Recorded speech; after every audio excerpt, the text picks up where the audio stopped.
we have one more round of applause for this amazing quartet from Douglas Anderson. And for clearly their teacher that's over here on the right, and also for their teacher who appears to be over here on our right. A huge round of applause as well. That doesn't happen without teachers. The school board of the Duval County School District is now convened in its regular monthly meeting. To everyone present and to our television viewers, I wish to extend a warm welcome to this meeting of the Duval County School Board. The vision statement of the Duval County School Board states, "Every student is inspired and prepared for success in college, career, and life."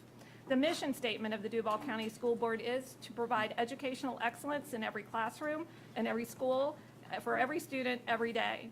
The Duval County School Board is here tonight to listen to reports from district staff and to set policy for the district that will improve student achievement.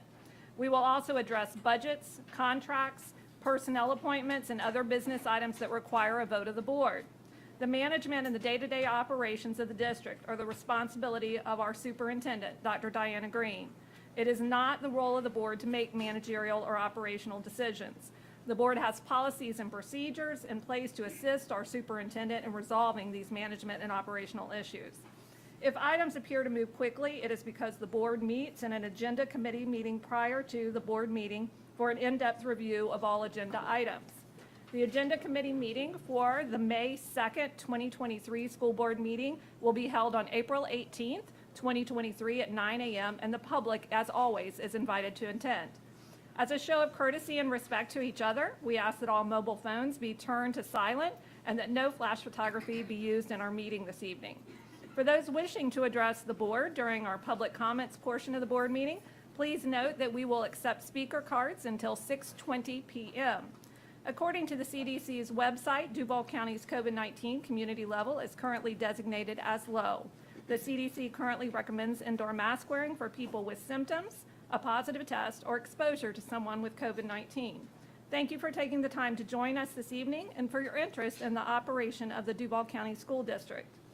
At this time, I'm going to invite you to stand for a moment of silence and remain standing for the Pledge of Allegiance. As we stand, though, I'd like to ask everyone to keep in thought those in the Covenant School who were impacted by a recent school shooting. Please stand.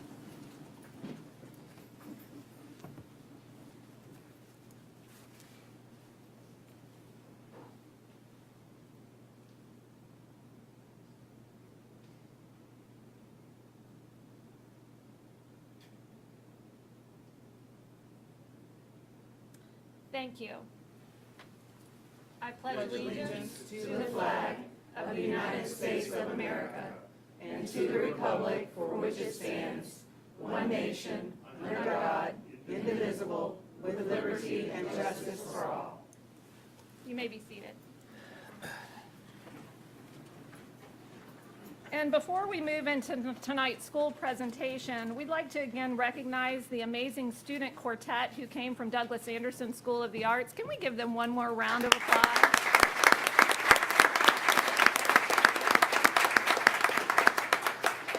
We are fortunate to have so many talented children in our school district. That being said, this evening we are excited to bring up a representative from District 3 for our school presentation. With that, I welcome Principal Torino, the wonderful principal from Englewood High School.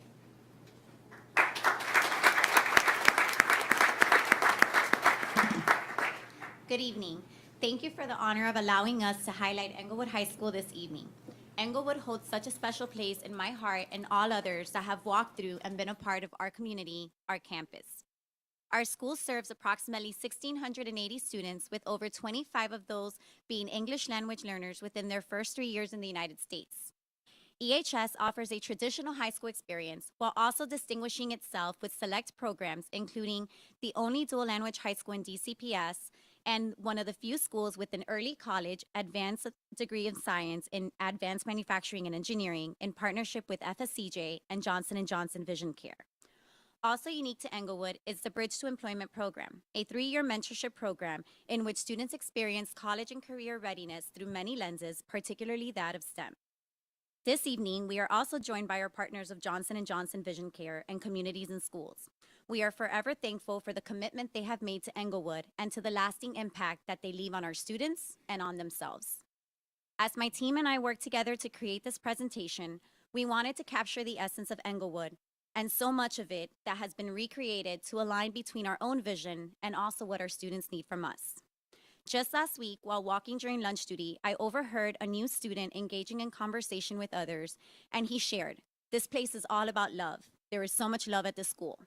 It was a moment that I recorded in my brain and in my heart because alongside safety and instruction, it is what Englewood is all about. A love and a level of care that opens the door to opportunities through experiences. And with that, we would like to share a small presentation that captures the 6 areas we have been working on this year, centered around building relationships and creating opportunities for our students.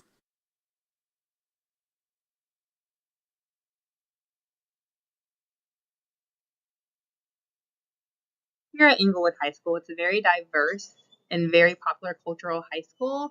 There are over 62 countries here that are represented. I'm an ESOL teacher, and we have over 364 language learners here at the school, with over 30 languages and dialects spoken fluently here at Inglewood. One thing about this school, we are the only school in Duval County that's offering dual language in both Spanish and English. The students here, they want to learn, they want to strive. When they come here, they may not understand, they may not know, but when you are in the environment amongst other like individuals, you see the many connections, you see how the kids gravitate towards one another and how they learn from one another. And it's such a unique experience here at Inglewood High School. The Inglewood High School Multicultural Day is upon us. The day we've all been waiting for. The day we get to showcase all our different cultures that make up the Inglewood High School. Whether it's the 40 different languages that's spoken or the 60 different countries that is represented, we all are going to meet here on April 28th to enjoy a cultural festival. I have the pleasure of being the site coordinator for the Bridge to Employment program at Inglewood High School. This program engages students, mentors, and other volunteers to help students prepare for college and the workforce. We are part of a global network with students and mentors from all over the world, and we have the opportunity of engaging with our local Johnson & Johnson to help our students get college and career ready. We are so excited to expose them to different opportunities, as well as helping them build their life skills so that they are ready to enter the workforce or a degree program when they graduate.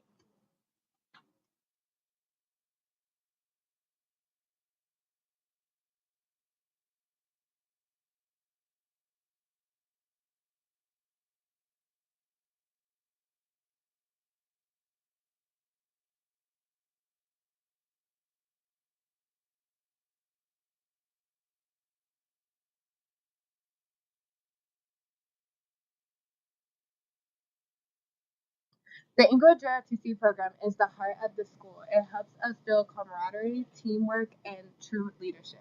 It's more than just Army, it's a way of life and family with opportunity to experience the world out there. This year, JOTC has had the ability to work with outside organizations on many amazing community building activities. These activities also taught our cadets leadership skills and how to improve their community and work with each other. The best of these events was the junior achievement trip where we helped elementary schoolers learn economics. Uh, the kids loved having us there.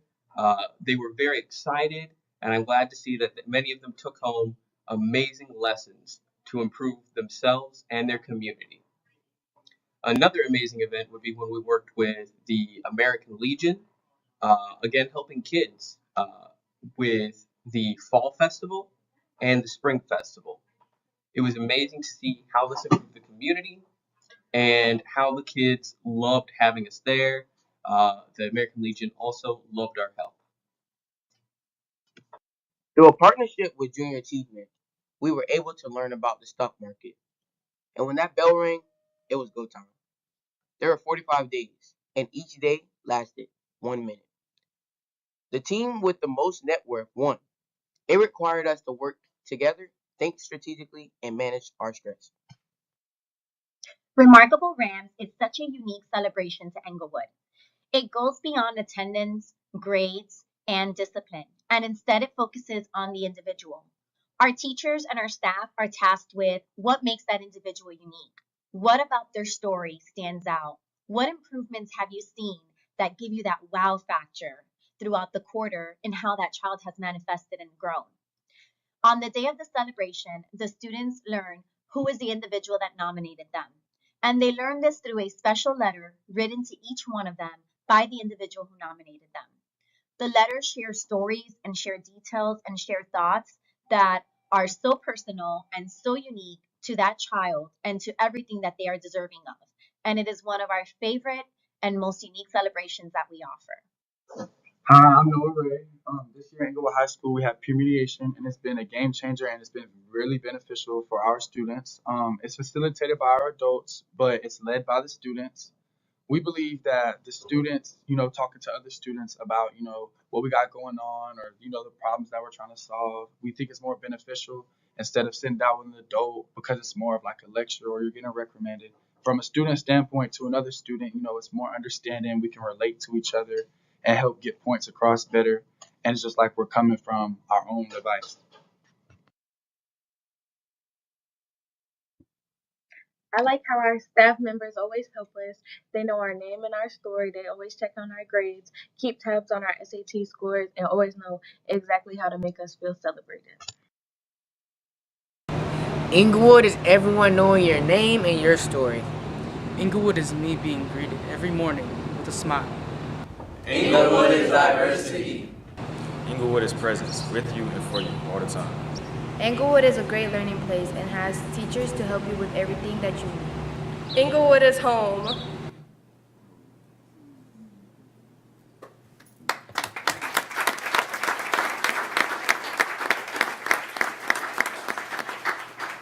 At this time, I know that Vice Chair Pearson, the board member for District 3, would love to say some words about Inglewood. I would, and I have a little moisture. It's funny when I have 5 high schools that I represent in District 3, and it's kind of like my 3 children. I love them all equally and in different ways. And one of the things that I love about Inglewood is one, they invite me to campus a lot, and I love that. But each time I go, I get to see a different facet of the school. So as I was watching the presentation, I was like, oh yeah, I've been there for the launch of that, or like I've been to a football game. And one of the things I talk to principals about is try to tap into your neighborhood pathway. And it was so fun to go to a football game, I think it was last season, where at one point the Southside Middle School cheerleaders came out and cheered and were given a platform at the high school football game and cheered with the Inglewood cheerleaders. Like, that's exactly what I was talking about, is building those pathways and connections and making sure that Southside students know that Inglewood is their school. But it's really, really a fun school, and it's an impressive place to be when you think about all of the moving parts and the diversity at the school and the uniquenesses of the programs and of the students, and how they come together as a family to recognize Inglewood as home. And so I'd love to recognize Principal Trino, which is why I asked for Inglewood to be the highlight school tonight, and her staff for developing that culture and fostering a family atmosphere at Inglewood. Thank you. Can we have one more round of applause for this fabulous principal?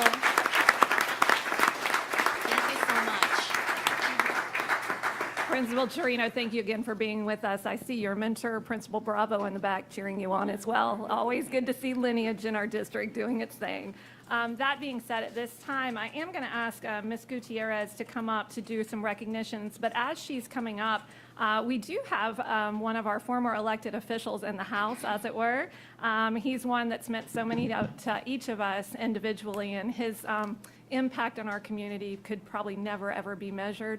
The former sheriff of Jacksonville, the Honorable Nathaniel Glover, if you could stand to be recognized.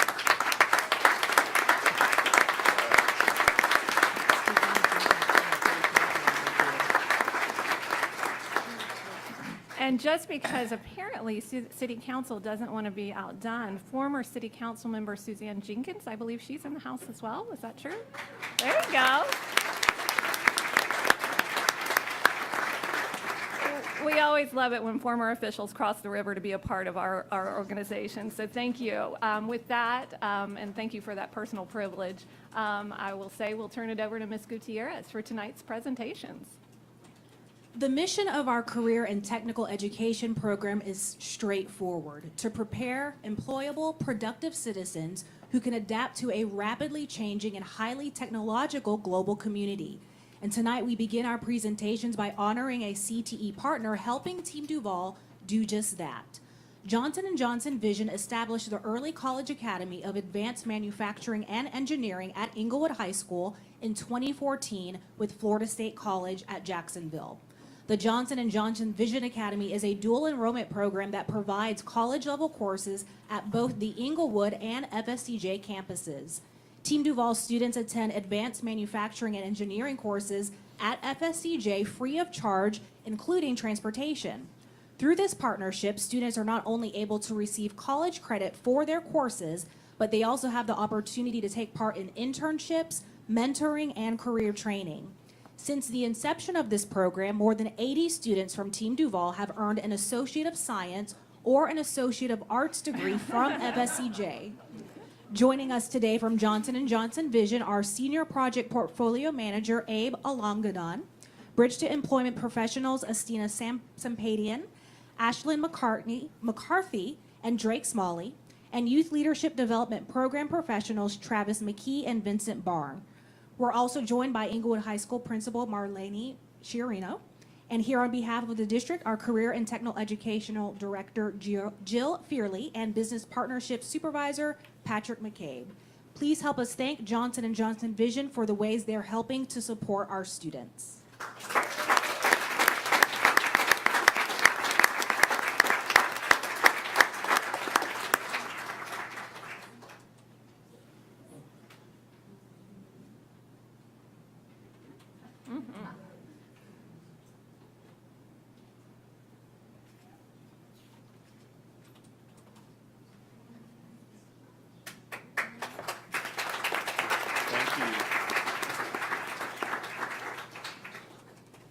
We now wish to recognize River City Science Academy Innovation, chosen as a 2023 State School of Character by Character.org. Character.org is an organization that promotes character education in schools across the country. In the organization's own words, Character.org certifies schools and districts each year at the state level that have developed and implemented an intentional, proactive, and comprehensive approach that embeds character into all aspects of the school life. Selection of schools is based on Character.org's 11 Principles framework for schools, and that includes creating a caring community as well as fostering students' self-motivation. River City Science Academy Innovation is one of just 2 schools in Florida chosen for the 2023 class and one of 73 state-level schools of character selected throughout the nation. Schools and districts that have been selected for this award have been put in the running for Character.org's highest distinction, National School of Character, which will be awarded in May. Here on behalf of River City Science Academy are Executive Director and Co-founder Dr. T, Co-founder Sel, RCSA Innovation Principal Erdogan and Dean Mrs. Milton, and also Intercoastal Principal Mrs. Jackson. Please join us in congratulating River City Science Academy Innovation for this honor.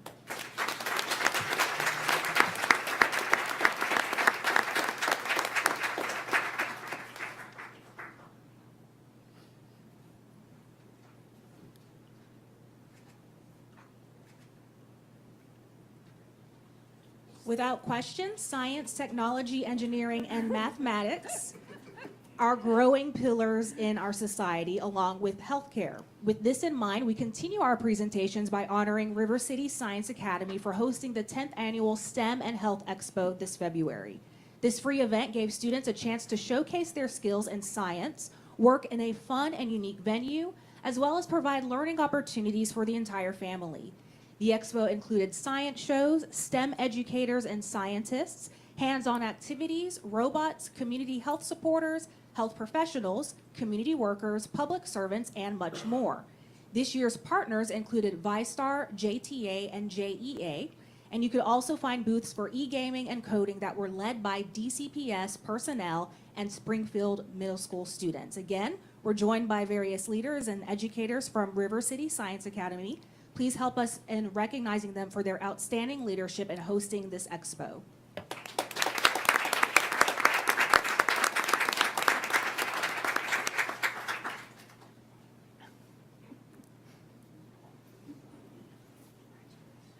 Now to highlight a student and an educator recently recognized by Governor Ron DeSantis and First Lady Casey DeSantis during their Black History Month reception at the Governor's Mansion. We begin with Tage Leathers, a 5th grade student of Richard Lewis Brown Gifted and Academically Talented Academy, one of 6 winners of the Black History Student Essay Competition. Leathers wrote an essay entitled Dr. Nathaniel Glover Jr., Making His Way Through Black History, and you know he's here with us this evening. Her essay highlighted the Jacksonville natives' achievements as the first African-American sheriff elected in Florida since the end of Reconstruction and as former president of Edward Waters College. Winners receive a 2-year Florida College Plan scholarship provided by the Florida Prepaid College Foundation, as well as a $100 gift card for school supplies. Tonight, Leathers is also receiving a Superintendent's Coin of Excellence, and she's also joined by her principal, Christy Kincaid. Please help us congratulate Tage Leathers for this outstanding accomplishment.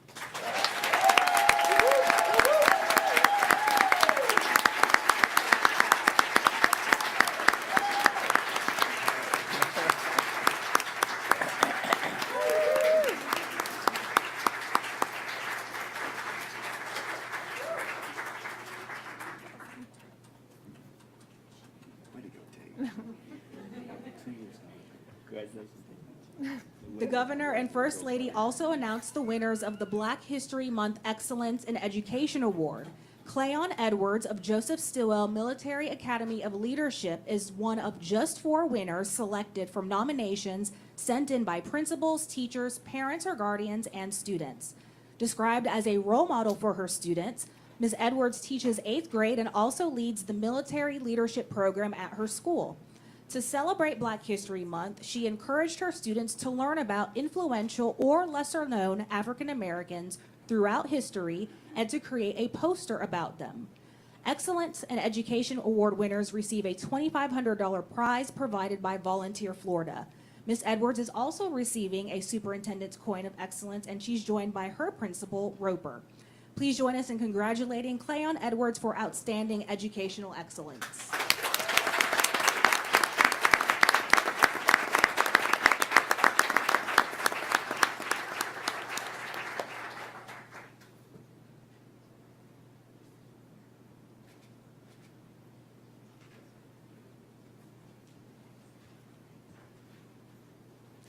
For our final presentation, we recognize 2 Team Duval Juniors who have been selected as Sunshine State Scholars. They are Andrew Diaz and Sophia Million, both students at Samuel Wolfson School for Advanced Studies and Leadership. The process in selecting these scholars begins with each school district in the state of Florida nominating their top 11th grade students in the areas of science, technology, engineering, or mathematics. Diaz and Million were selected to represent Florida. Along with their parents, they've been invited to participate in a special program in Orlando next week. This program is designed to bring together scholars from around the state, connecting them with employers specializing in STEM and creating a networking opportunity between the scholars and schools from Florida's college and state university system. They'll also have a chance to meet with the senior chancellor as well as representatives from various colleges and universities in order to discuss higher education opportunities available to them in this state.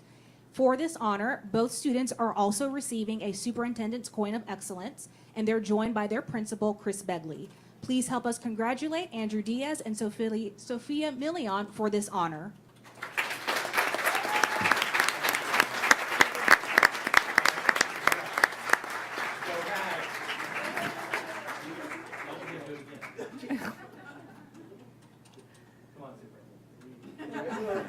I have it behind you. This concludes this evening's presentations.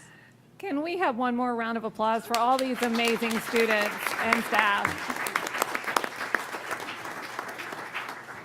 And thank you to all their parents that were here with us this evening. We are going to move on to the approval of the April 4th, 2023 agenda. That the Duval County School Board approve the April 4th, 2023 agenda as submitted on March 28th, 2023 with the following changes. Administration and Business Services, Budget and Financial, Additional Services, Independent Auditing Services, attachment added. Information Technology, Agreement with Syntegex LLC, item pulled for consent with comments, Pearson. IT Hardware Rep, RFP, MTech and Corp, item pulled for discussion, Coker. Operations, Facilities, Project Design, Construction and Maintenance, approved stormwater credits purchase agreement with the City of Jacksonville, pulled for discussion by Board Member Hershey. Board Member Travel, June 7th through the 9th, 2023, Tampa, Florida, Florida School Boards Association, FSBA, Florida Association of District School Superintendents, FADS, Annual Summer Conference, Pearson, item added. I ask for a motion. So moved. Second. I have a motion by Board Member Hershey and a second by Board Member Willie. Any discussion? Seeing none, I call for your vote.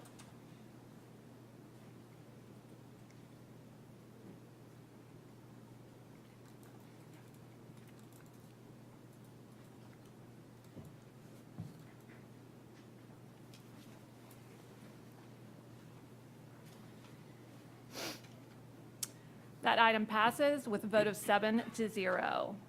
We're now going to move on to the chairman's report. We'll take a second to load that item.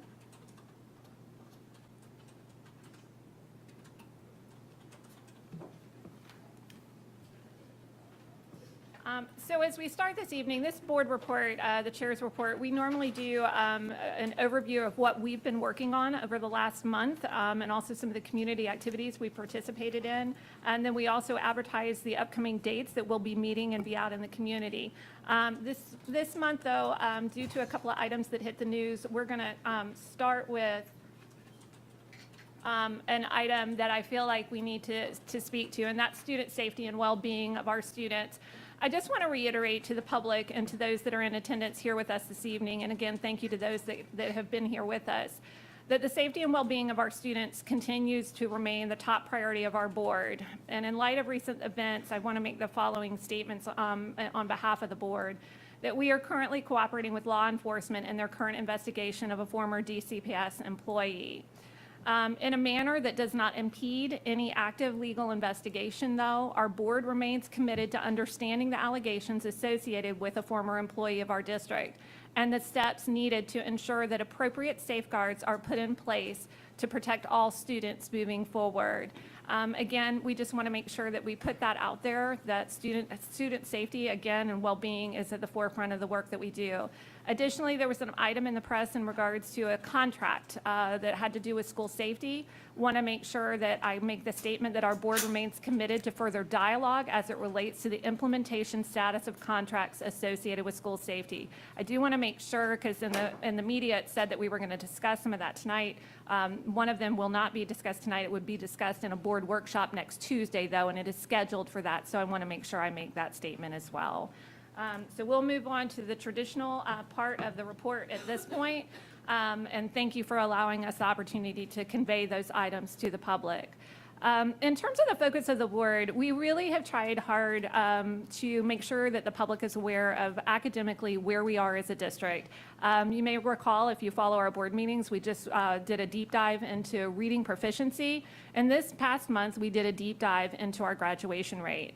What you see here is the graduation rate that has occurred over the last 5 years. Our district is incredibly proud of the progress that we have made in regards to the grad rate over about the last 10 to 12 years in particular. Systems have been put in place to best support students. There was a time when truly only one in 3 children in our district did not graduate from Duval County Public Schools, and we are in a much better space than we have been in the past. That being said, we did have a little bit of bump on the road in regards to grad rate. You'll see in 2018, we were at 85.1%. We then went to 86.5%. That's at the bottom, and I'm kind of reading up. I'm going backwards. Then during the COVID years, you will recall, and you'll see that 90.2% and 89.6%. We call that during COVID. You will recall that the governor relaxed all the testing requirements associated with grad rate. Students still had to get the GPA, they still had to get the right credits and those types of things, but again, testing requirements were relaxed. This past year, testing requirements were put back into play, and we did see a little bit of a bump at 85.6%. Want to make sure that as we look at that and we look towards this year, that we're talking about the different support mechanisms that our district is putting in place to help students. And I've kind of put this presentation in two buckets. The first bucket is the support systems that are in place for students who are currently in attendance in Duval County Public Schools. You'll see that there are a number of data-driven items. We have dashboards that actually give real-time data as to where students are in the acquisition of the credit of the items they need to be on-time grads. You'll see that data chats occur with school leaders and principals to make sure, and we literally go through every single child in those sessions to make sure every child has the support they need to be successful. You'll see that in terms of preparation, we don't leave it to the students in terms of prepare on your own for the testing. We do tutoring and we do boot camp support in an effort to make sure that our students are ready for either the FSA tests, if that's what they're taking, or the Algebra 1 EOC. But if they're going to do a concordance score, which is a possibility on the SAT or the ACT, we prepare them accordingly. One of the things I'm most excited about, because it's a change that has occurred in our district, is really truly integrating academic services into all of these initiatives. In the past, academic services was a piece of the puzzle, but not fully integrated, and they are now, which is awesome, working truly in partnership with the Division of Schools and Accountability and Assessment. And I give a kudos to those three divisions for the work that they're doing together. You'll see that we provide a number of assessments to students. Again, you can take the FSA, you can take the EOC, but we also provide opportunities for the ACT and the SAT, and we do that.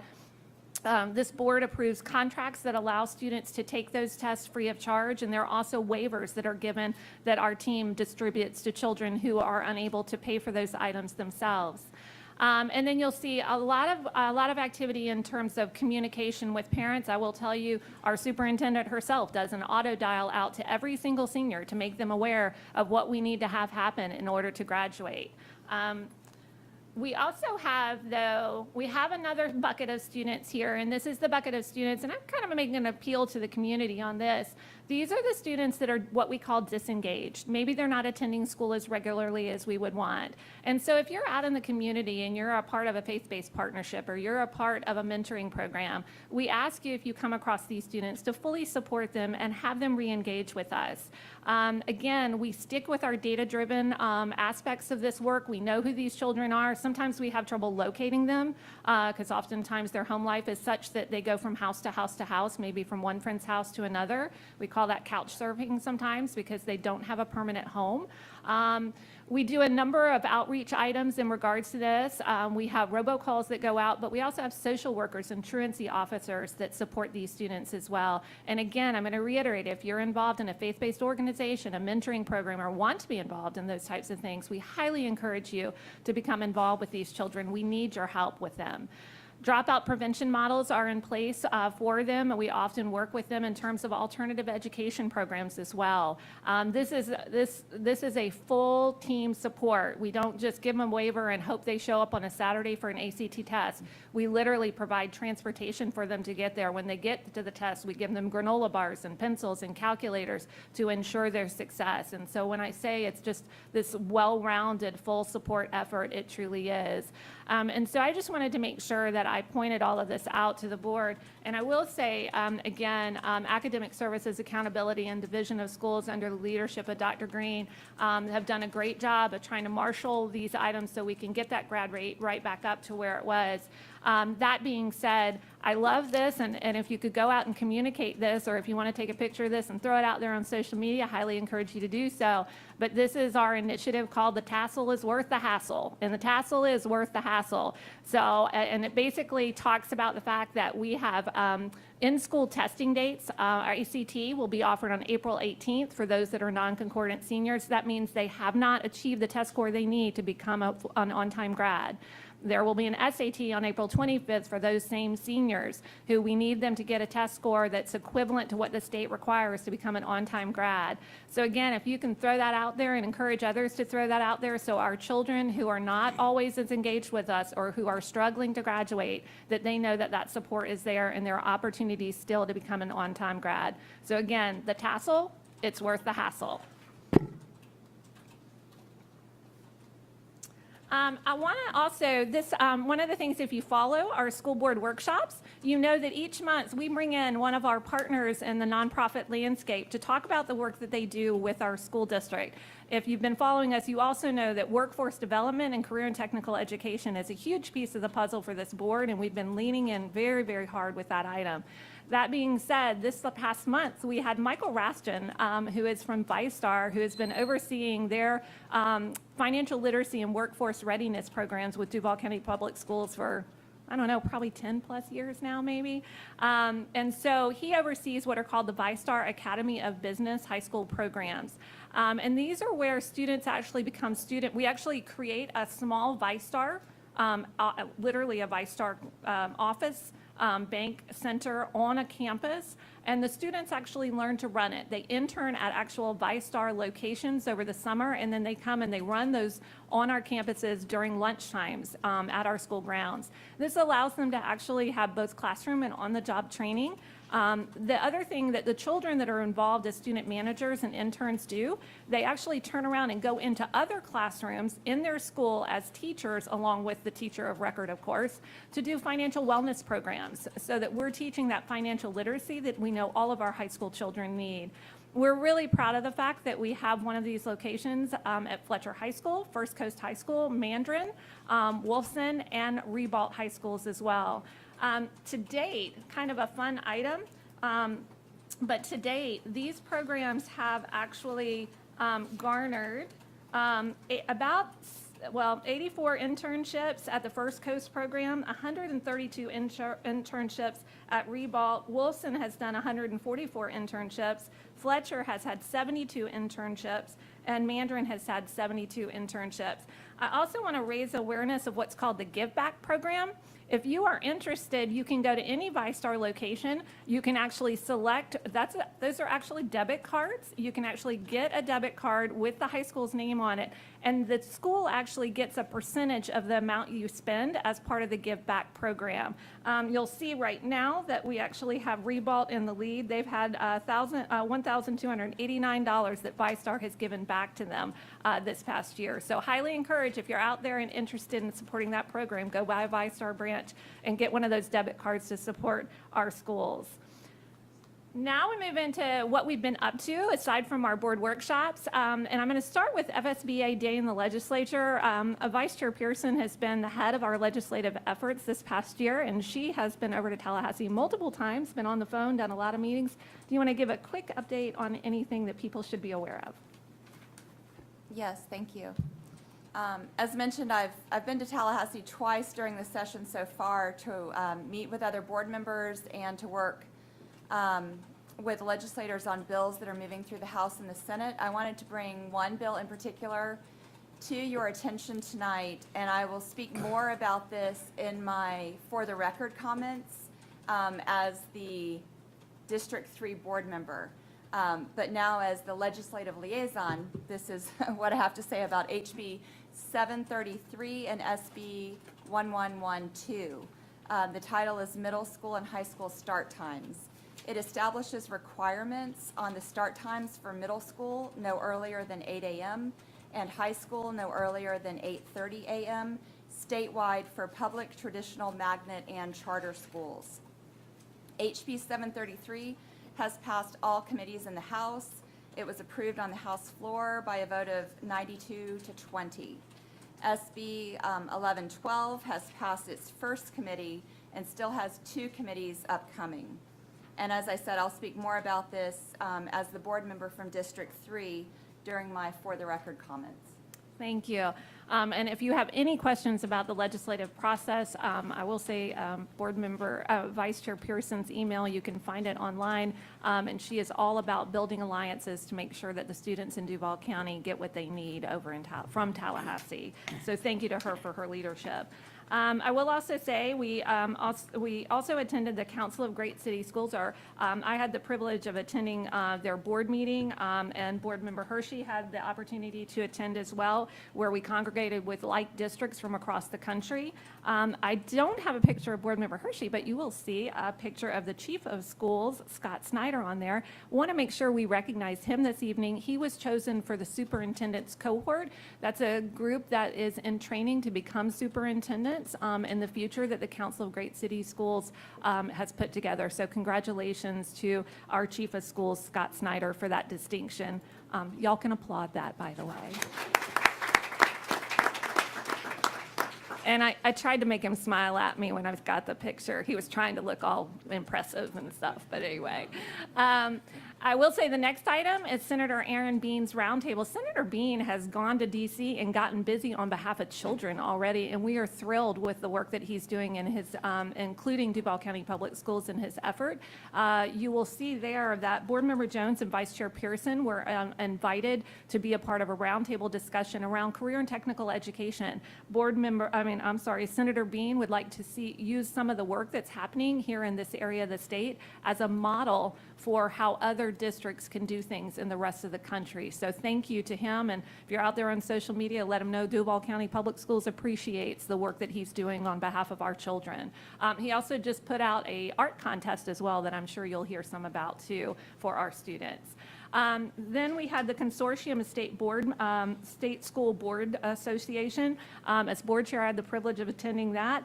And Board Member Willie was actually selected as a presenter in terms of recruitment of minority teachers. Now, everybody knows I love to put a fun picture up on a couple of our board members. So YMC First Coast Games, you'll see Board Member Willie up there. Apparently, his team placed first, so congratulations. I did have video of the live dunk that he did, but I decided, no, I'm kidding. I don't have video of that. But anyway, couldn't resist that. And then April Carney, I was able to do a picture of her with some CTE stuff and a tractor last month, I believe. And this month, she's in a helicopter. But April Carney has gone hard to work as the board member for the Beaches District. Did they let you take the helicopter for a spin or no? No. Unfortunately not. Maybe next year. And that was Junior Achievement Challenge out at Mayport's base at Mayport that happened. We also had the DCPS School-Related Employee of the Year dinner just about a week ago. Board members Willie, Jones, Hershey, Carney, and Vice Chair Pearson and I had the privilege of attending that event. It was an amazing dinner. A huge shout out to Vicki Schultz, Assistant Superintendent Schultz, and her team for putting that together. I will say, if you look there to the right of the screen, if you see a very proud board member Hershey, she is incredibly proud because the School-Related Employee of the Year, Mrs. Campbell, actually came out of Mandarin High School. So congratulations to Mandarin High School and Principal Bravo for that item.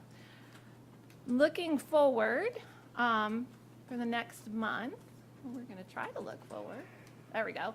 Oh, wait, we went one too many.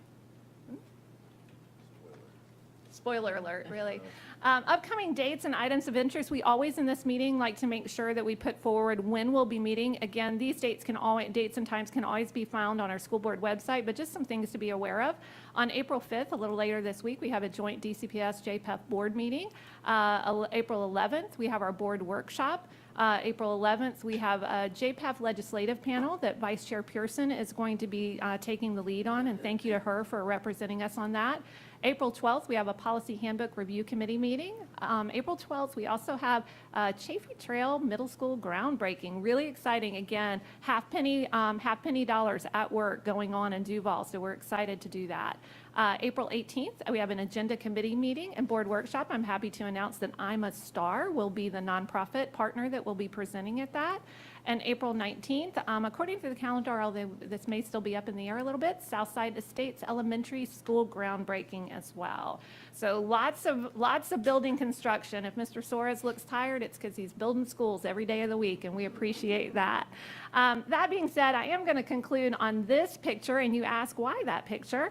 Because every once in a while, I had the privilege of serving Duval County Public Schools for 30 years as a teacher, a principal, a region soup, assistant soup, all kinds of jobs. But Principal Bravo, who's the principal at Mandarin right now, was an assistant principal with me when I was principal at Landon. And that person right there is Carly Crabtree.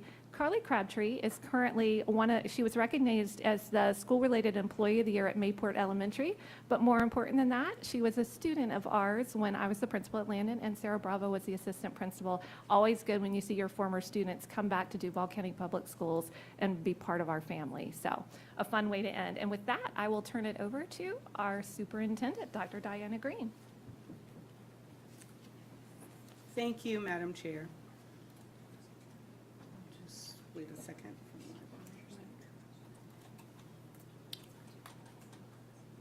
As Chair Coker said earlier, that we wanted to give a moment of silence for the tragic shooting at Covenant Christian Private School. And every time a tragedy like that happens, I try to continue to remind our community all the things that we are doing to ensure our students and staff are safe on our campuses. And so I'd like to start with a couple of slides reminding our community of many of the things that we have in place. Our families, if you have our app, all of this is on our app with many other things that we have in place.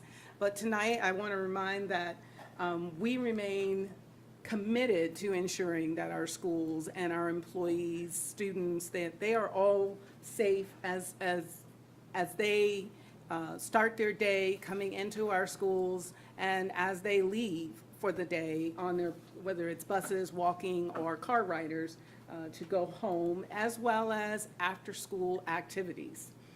We have police officers on every single secondary school campus during the school day. And for some of our high schools that are our really large high schools, we have 2 officers on those campuses. All elementary schools are staffed with either law enforcement or an armed school guardian. One of the things that are different about our school guardians is that they have concealed weapons versus law enforcement where you visibly can see their weapon. We also are working with Armored One, modifying their videos. It does require a lot of work intensity to modify videos so that they are appropriate for our staff and if we are using any of those videos with students. We ensure that every staff member is fully trained, as well as our students. State statute has changed that at elementary we have to make sure it is developmentally appropriate, so we do different training for our K through 2 students than we do with our 3 through 5 versus what we do with our middle school and high school students. So the training has to be appropriate for the student population, and so that's why we're very careful to ensure that all videos that are used for training are appropriate. Every staff member has the capability of calling for a lockdown. They have or a perceived threat. Those communications immediately go to law enforcement. We actually have 2 avenues to immediate communicate with law enforcement. We have our decon radios, which our school police, I can hear it in my office from school police to anyone in the school district, as well as what we call an app where they can simply push a button and that information immediately goes to law enforcement. There is an item on the agenda tonight that we are changing that particular device to something that is more robust in our schools for this upcoming school year.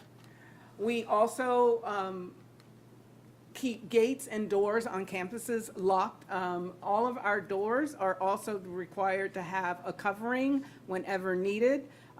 Most of our classroom doors have a small slither of a glass, and so we have something that will cover that glass in case of a possible threat or active shooter on a campus.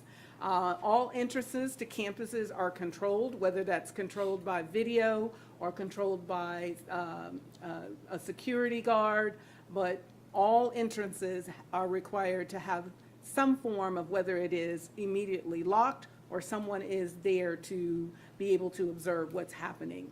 Part of the half-cent sales tax was to ensure that we addressed every single school within the first 3 years of that sales tax, and we are coming on the end of that third year, and so we've had fencing installed, we have had additional vestibules, we've had what they're called ballers. These are things that block if a vehicle is trying to come, to enter into any of our schools. Gates that are no longer outdated have been changed.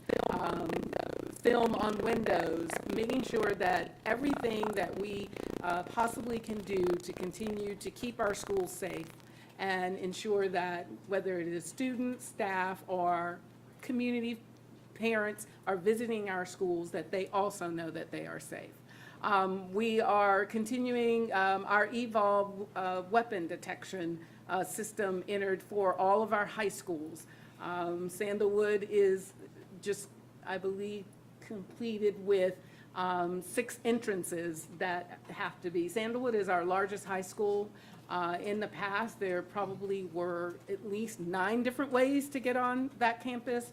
We have reduced that number of entrances to ensure that there is support for how students enter that campus, and probably our most challenging campus, Fletcher High School, which is wide open.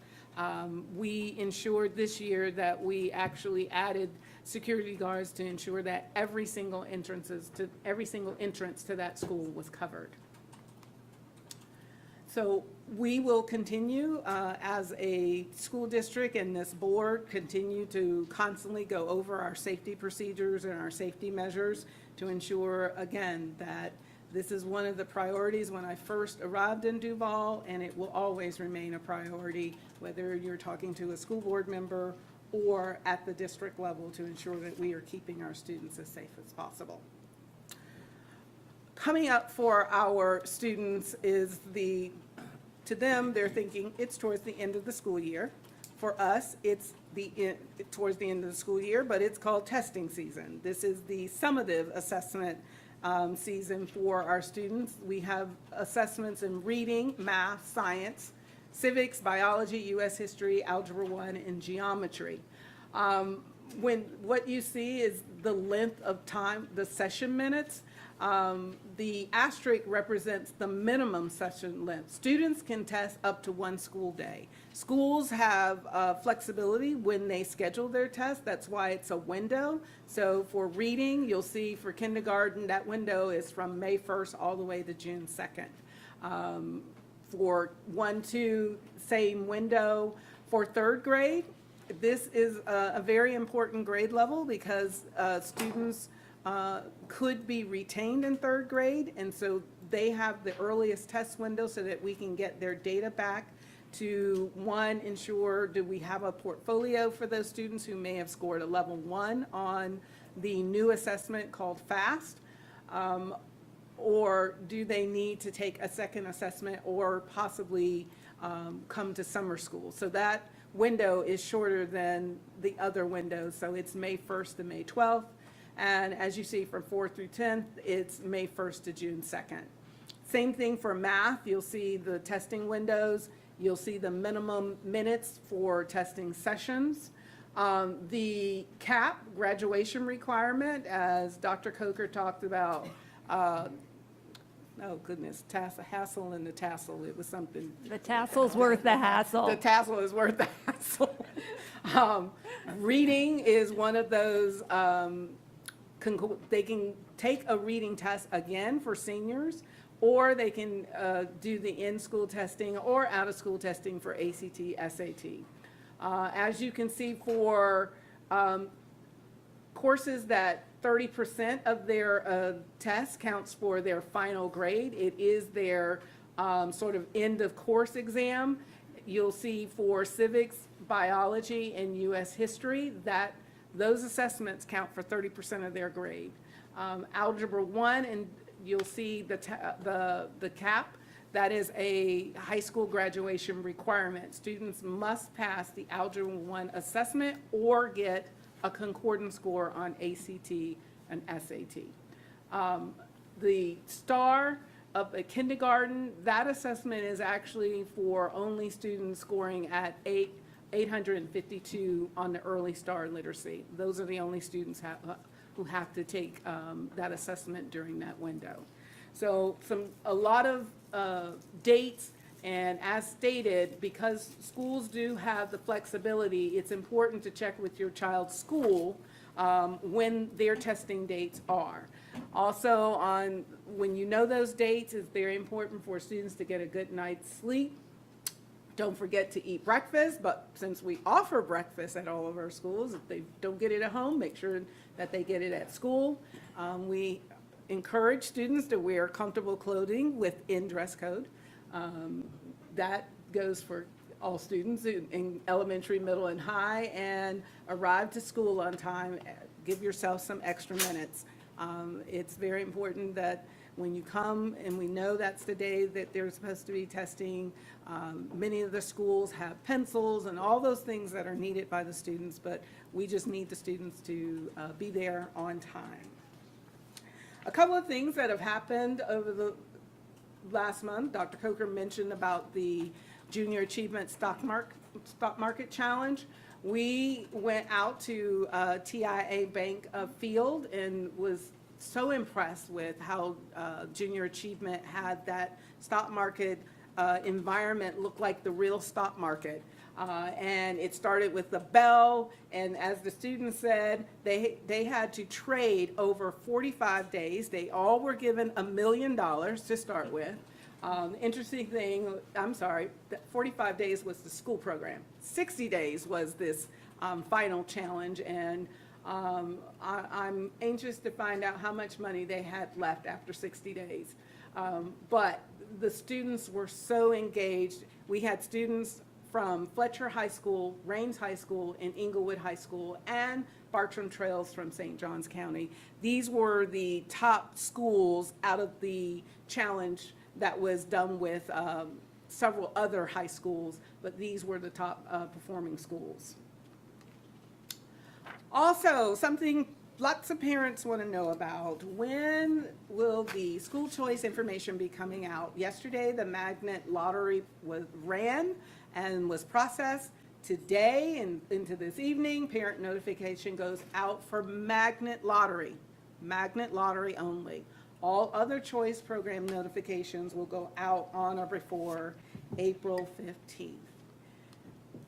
Now, Dr. Coker shared a picture of board member Willie. He wasn't the only player on the team, so he did have help. I was so told he only made 2 points, but I don't know if that was true.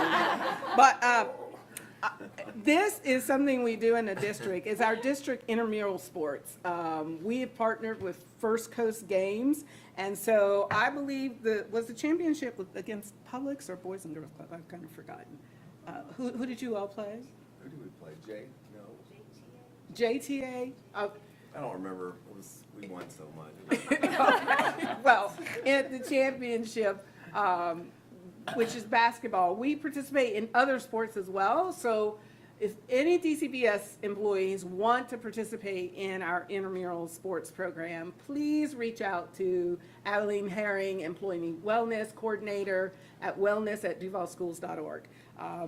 Maybe when board member Joyce's knee is healed and my hip is healed, we'll go play something. I'll probably do nothing but cheer. But yeah. So I want to close on 2 really neat things that happened last month. I want to read a quick letter that I received from Kayla, who's in Miss Wynn's first grade class at Greenfield Elementary. It says, "Dear Dr. Green, my name is Kayla, and I'm in Miss Wynn's first grade class at Greenfield Elementary. This year, I learned how to unpack the benchmark. For example, ELA standards, which stands for English Language Arts. ELA 1.R.2 6.1 is a standard that is about text features, including titles, headings, captions, graphs, maps, and illustrations to demonstrate an understanding of the text. That's only first grade. Next year, I will learn how to expand text features in second grade. I just wanted you to know what I have been learning this year. Yes. The second one is this is Biscayne Elementary School. And I don't know how many people have seen it, but over almost 2 million people around the world has seen this video. And I just thought it was just so adorable that we needed to show it to in my report. Oh. Harley, it's up to you. All right, parents, we made a bet. If Harley gets this right, then we can have free time. If she don't, then we still working. Harley, what answer did you write down?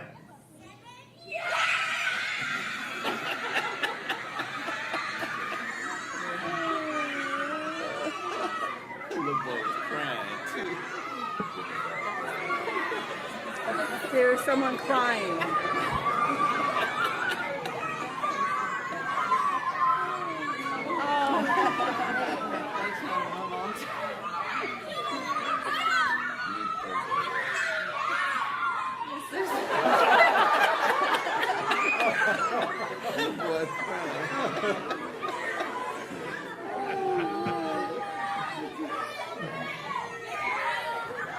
Now, mind you, parents, these are tears of joy.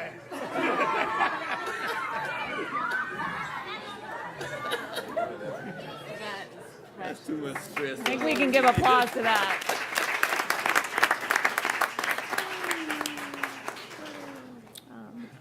No question, yeah. No question that's joy in learning, no doubt. They're ready for the Oscars later in life. I'm confident of that too. That being said, we will move on to designated committee reports, which include Sales Surtax Oversight Committee, Audit Oversight Committee, School Health Advisory Committee, and District Arts Committee. I believe, I'm hopeful, Hank Rogers for the Sales Surtax Oversight Committee. Is he here with us this evening? If he walks in right now, that is an entrance, my friend. That is an entrance. We welcome Hank Rogers, who has served as a leader of our Sales Surtax Oversight Committee, to come and give the report at this time. Thank you for being with us and for your service to our district. Thank you, Madam. Thank you, Madam Chair. Good evening, Superintendent Dr. Green, Chairwoman Dr. Coker, Vice Chair, Chairwoman Pearson, and the Honorable School Board members. Thank you for the opportunity to report on the work of the Sales Surtax Oversight Committee as per Board Policy 9.66. It is indeed good to be with you all tonight. Well, February marked 2 years since the formation of the committee. It is indeed our honor to serve and to do this very important work that you have tasked us with. As you are aware, the purpose of the Sales Surtax Oversight Committee is to review, monitor, and make recommendations for consideration to you, the board, and the superintendent, and inform the public on planning, progress, implementation of the projects funded. Well, since my last report in October, the committee has met on 2 separate occasions, November the 16th, 2022, and February the 15th, 2023. We continue to work very closely with the district staff to ensure committee members are provided with project status, updates, the departmental updates, reviews, the review of the master facility plan, finances, including the amount of revenues generated and received by the Sales Surtax. As a reminder to the community, the district has committed safety and security measures at all schools in the first 3 years of implementation of this plan. Last year, 42 schools. This year, 46 schools, and the remainder next year. More than $77 million has been committed and can be measured and tracked within the district's project dashboard on the half-penny sales tax. We are indeed pleased the district is on track to meet its 3-year goal. We encourage the public to search schools to see the status of each project and the amount allocated. We have had a change in the committee's leadership as our vice chair, Mr. Nate Day, announced his resignation at our November meeting.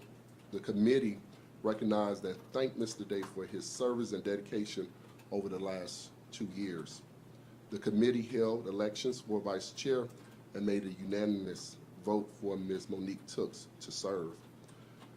We have also experienced a change in our members. At our February meeting, Ms. Alberta Hips, board member appointee for District 6, announced her resignation. The committee recognized her and thanked her for her service as well over the last 2 years. The committee also welcomed 2 new board members, Jesse Spradley of the Northeast Florida Builders Association and Annette Vining of the Northeast Florida Realtors Association. We look forward to their work. A focus of the committee was the review and discussion of the board policy 9.66, the sales surtax, which included terms of the meeting, frequency, and attendance requirements that were approved at your October 10th, 2022 regular school board meeting. The committee also discussed the charter schools dashboard as well. The committee also discussed and provided recommendations to be included in the upcoming annual report. The committee's first annual report was published in February of 2022 and outlined the goals of the sales surtax funds regarding the master facility plan and included recommendations to the board requesting more transparency to the community, while updates included facilities, constructions, and financial reports. There was still a need for more accessibility to project developments and progress reports. The committee was very pleased with the school boards and the district implementation of those recommendations. I am looking forward to joining you all for our second annual report at your June board workshop. Our next meeting of the Sales Surtax Committee is Wednesday, May 17th at 10 a.m. and will be held at the Schultz Center for Teaching and Leadership. We look forward to celebrating our outgoing committee members and welcoming our new members at the next meeting. All of our meetings are open to the public, and we encourage the community to attend and provide their input during public comment portion. Again, we encourage all members of the public to visit duvalcountyschools.org/halfpenny in order to access the committee's updates. Madam Chair, board members, thank you so much for the opportunity to report. I do look forward again to seeing you all at your June board workshop as we report out on our annual report. Madam Chair, I yield back to you. Thank you. Can we have a round of applause for the community service offered by this gentleman? Mr. Rogers, thank you for your leadership. I know Mrs. Thompson's planning some special stuff coming up and all that kind of good stuff, but in the interim, we just appreciate your service to our children and our community. Having gotten this committee off the ground, there was not a committee that existed prior to you all, and now there is a well-functioning, high-functioning committee that's overseeing the incredible generosity of the taxpayer dollars and taxpayers in our community. So thank you for your stewardship. We are grateful, and we look forward to being with you again at the next meeting. So thank you. So much, and thank you all for your service and your support of our work. Always. Have a good evening. All right, it is now time to move on to public comments. And normally we move right into public comments, but in light of some items, we're going to do a little bit of a detour. As a point of order, as the chairwoman and in light of recent events involving a former DCPS employee, I have coordinated with the Office of General Counsel to speak to the public as to how the specifics around employee investigations are conducted within our school district. This is being done to ensure transparency with the public who may actually be here to speak on this item this evening, while also making certain that we as a board do not in any way impede an active criminal investigation so that we can ensure that justice is served. And so with that, I'm going to turn it over to Ray Poole with the Office of General Counsel to speak to the specifics and inform the public of where we are. Thank you, Madam Chair. It's with a somber heart that I address this tonight. But I know something that this board wanted to be addressed. And I begin by saying that since there is, as you know, as you've heard and will hear, there's an ongoing investigation into the events at Douglas Anderson and the teacher involved, and we won't mention names, but so we have to be circumspect in what we say, because we certainly don't want to do anything that's going to be viewed as possibly impeding an investigation or somehow tainting the investigation. So keep that in mind, if you will. I do want to provide assurance that, number one, this board is quite concerned about this. I've had numerous conversations with multiple board members about this. And just for the public's knowledge, I'm board certified in labor and employment law as well as in education law. And so I cut my teeth in education field and private practice by representing numerous school districts when it comes to personnel discipline. So this is something, unfortunately, I've dealt with a lot over the last 20 years. I also wanted to inform everyone that the administration is also very concerned about this. I've been involved, without revealing content of communications, been involved in numerous calls, multiple meetings with administration concerning this and the best way to handle it. So what I would like to say is, if I were a member of the public and I weren't in this chair, well, what's been done? So number one, what's happened is a report has been made to the Florida Department of Education, the Office of Professional Practices, about this individual. And so let me explain what that means. Teachers in Florida have certificates, just like attorneys are licensed. Teachers are certificated by the Florida Department of Education. And if a teacher engages in misconduct or is accused of engaging in misconduct, then the Department of Education Office of Professional Practices can then investigate that matter to determine what, if any, punishment should be imposed. That can include as much as going as far as revoking somebody's license, and it could be a permanent revocation. So that's number one. That's number one. Significance of that. The significance of that report. The second thing that's been done is a report has been made to the Florida Commission on Ethics. Here's the significance of that. Every teacher employed in a public school district in Florida is a member of the Florida retirement system. I used to be in the Attorney General's office. I was an FRS member or participant. So all the teachers are FRS participants. If by statute, if an FRS member has engaged in certain conduct, criminal misconduct, there is a possibility that the Florida Division of Retirement, which is overseen by the Department of Management Services in Tallahassee, they can put a hold on that person's retirement benefits. And possibly there's a revocation. They have a right to a hearing, but at any rate, that's a possibility. The first step is to notify the Florida Commission on Ethics so that they can then take a look at things and determine whether, in their judgment, the Division of Retirement should be notified about this to consider whether or not retirement benefits would be revoked. That report's been made. As far as what is currently being done, as we've all heard, there is an ongoing investigation. I think and so that everyone knows, this individual, a notification was made to this individual of an intent to recommend termination. And then that individual then retired.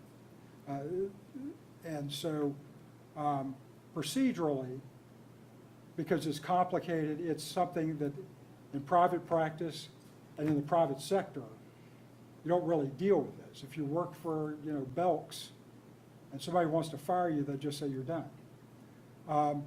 With a school district, a teacher has two avenues. They can seek an administrative hearing, or they can go to arbitration if they think that they've been terminated without just cause. So typically what you do is you investigate if you think somebody's done something wrong. You investigate it fully, and then after you've investigated and you've lined up all your ducks, you got your evidence, then a notification is made to the employee, I intend to recommend to the board that you be terminated. And procedurally, the superintendent by law does not have the authority. I'm sure most people would think, well, it's a superintendent. Superintendent doesn't have the authority to fire an employee. By law, what she can do is make a recommendation. And then the board makes the decision as the employer. So typically, in the typical scenario, you finish up your investigation, so you've got all your facts lined up. Then you make a decision, am I going to recommend a termination? Then you make the recommendation, and then at the next board meeting, the board acts. Well, what happened here is a notification of intent to terminate was made. This employee retired. Consequently, there was nothing tonight before the board to be able to do other than report it to the Commission on Ethics, report it to the Office of Professional Standards, and to continue the investigation. And the last thing I would say is, if there's anyone here who knows something, and I'm sure you've all read about this or heard about it on the news and you know what I'm talking about, if you have any information that you think would assist us, Chief Burton is here tonight along with investigators who are here, who would very much welcome the opportunity to speak with you to get information. And thank you. Again, in light of the scenario, we felt that it was important that Office of General Counsel give an overview of where we are in the process. The public certainly deserves that. We are now going to move on to our public comments. We are now on the first public comment portion of our agenda. The school board welcomes your comments on matters that are before the board for consideration. It is not the board's intent to respond this evening, but to use the input in our deliberations. To give everyone appropriate respect and courtesy, we ask the audience to refrain from audible comments or applause. When you come to the microphone, please state your name for the record. The board will allocate time for speaker comment periods based on the number of speakers who have filled out a speaker card prior to the designated time. If 1 to 20 speakers have signed up to speak, each will be allotted 3 minutes. If 21 to 40 speakers have signed up to speak, each will be allotted 2 minutes. And if 41 or more speakers have signed up to speak, each will be allotted 1 minute. This evening, we have 34 speakers, so each speaker will be allotted 2 minutes to speak. In addition to that, we have 39 people who waived their speaking, but we will still read their information for the record as well. When the green light in front of me starts blinking, you will have a minute remaining. When the light turns yellow, you will have 30 seconds remaining. When it turns red and the buzzer sounds, your time will be up. If your concerns exceed that time, you may present written comments to the board. Board policy provides for an orderly and efficient meeting without disruption by words or actions. You are asked to refrain from references, and I want to reiterate this because there is an ongoing investigation. You are asked to refrain from references to specific individuals and to follow expectations for civil discourse. In an effort to mitigate against the spread of COVID-19, we have placed hand sanitizer and disinfectant wipes at the podium. We ask that each speaker wipe down the microphone and the podium before they address the board. Please remember that speaker cards were only accepted up until 6:20 p.m. And as always, we thank you for your time in addressing this board. I will tell you that this board listens dutifully to everything that is said, and we appreciate the information that you share with us. At this time, I'm going to turn it over to Vice Chair Pearson to get us started. Thank you. I'll call 3 names. The first name is at the podium, the second name is waiting, and the third name is second in line behind that person. And I will continue to call names filling from the number 3 spot. First name is Melissa Bernhardt. Second name is Kathleen Pereira. Third name is Tiffany Wells.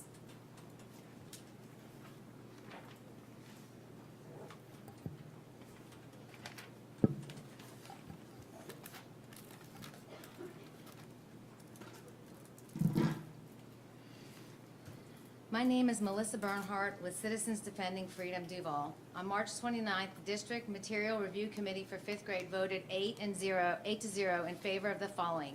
The recommendation is to retain the reproductive health and disease prevention for the 5th grade and introduce material in a developmentally age and appropriate progression starting at the 3rd grade. The purpose of this meeting was to review instructional material that a parent or a resident requested for reconsideration. At this point, a member said, page 18 discusses gender and sexuality in society. Heather Albritton, the director no of... names, please. I'm sorry, Again, by board policy, if you can refrain from specific names, you can say district administrator. I misread policy then. I thought the It's policy okay. allowed, I'm sorry, can I get my time back? Absolutely. Okay, can I use her title? Again, district, if you could stay with district administrator, please. Okay.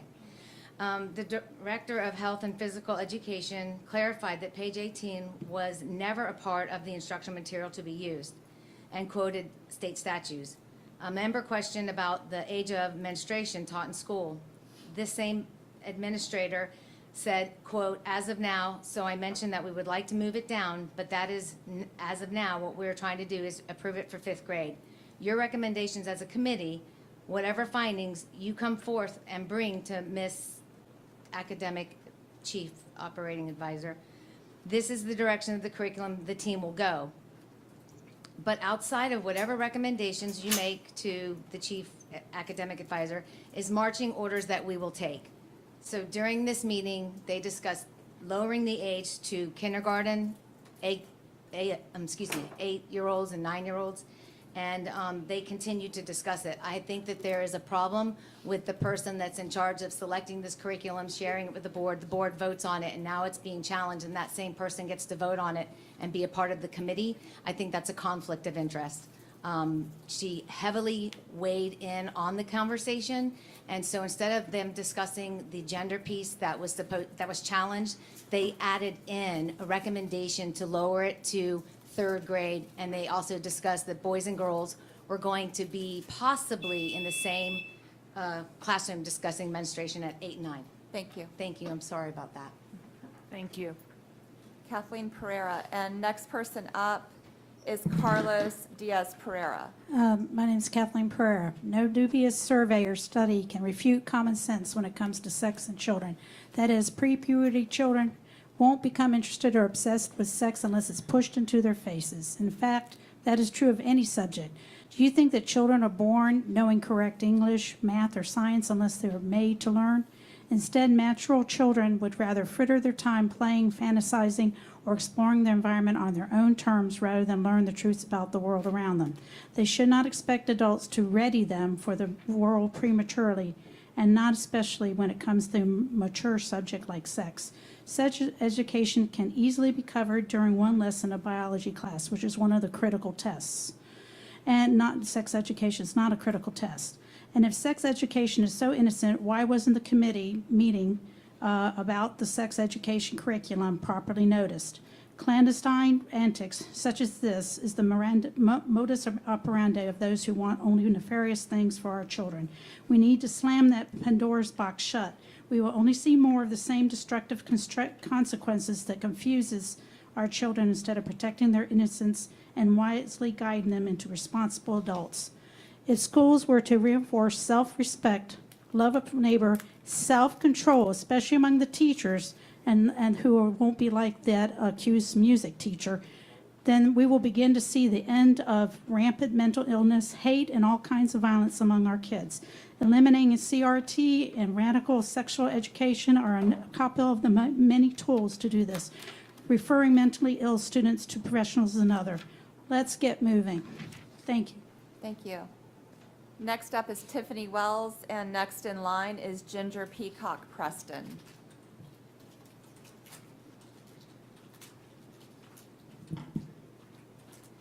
Good evening. My name is Tiffany Wells. Address is on file.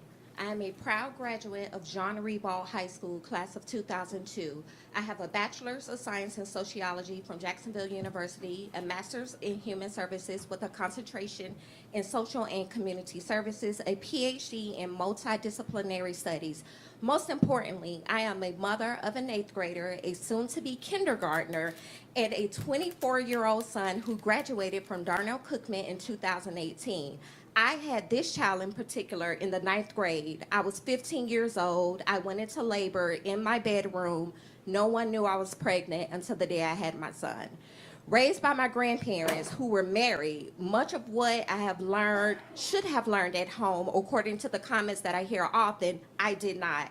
I recall my grandfather at the hospital walking down the hallway saying, "Babies having babies. Didn't she learn about the birds and the bees in school? Was anybody there to help her?" Well, there wasn't, and I didn't.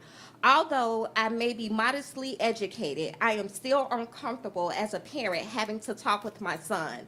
Therefore, I place my confidence in the district and the services that we provide. DCPS slogan is every student, every day. Removing funding and services would be doing the exact opposite. If the funding that the CDC- grant provides the district only helps one child and we decline that funding, then the slogan should be changed to some students every day. I can only imagine the pressure our superintendent is under daily. Her task is great. She leads the charge in the future of over 100,000 students and needing to be mindful of even one. Their success will be a part of her legacy. Their failures will be collective as a board if you decline funding. We know that equality does not exist for all. That is why we develop equity for those at a disadvantage. Thank you. Thank you. Again, no audible responses, no applause. Folks, we have had a great few months. We appreciate civil discourse in this room. We want to hear the comments, and we know that there are personal beliefs in the room, but we ask that you please make it so that the members on this dais can hear every word that is said. And again, we appreciate your cooperation with that. Next in line is Robert Stafford. Mr. Pereira. My name is Carlos Pereira. The great 16th century Italian educator of women and Catholic saint, Saint Angela Merici, was fond of quoting the aphorism, "Satan never sleeps." She did her best to stay awake.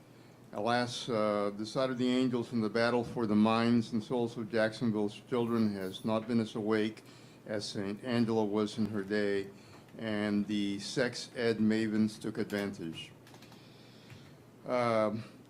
There is something truly satanic about the recent backdoor attempt to supersede the moral and prudential teaching of parents regarding sexual development, for third graders even.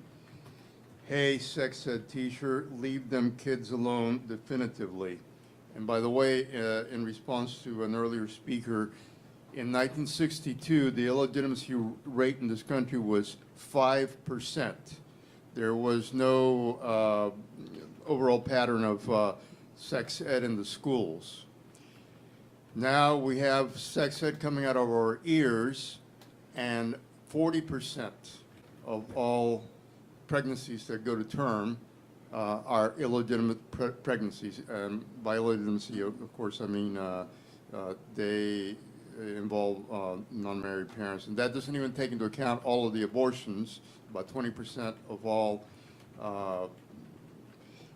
conceptions wind up in abortion. And that's where we are after all that's sex ed. So take that into consideration. Thank you. Thank you. Next in line is Ben Ebner Winkler.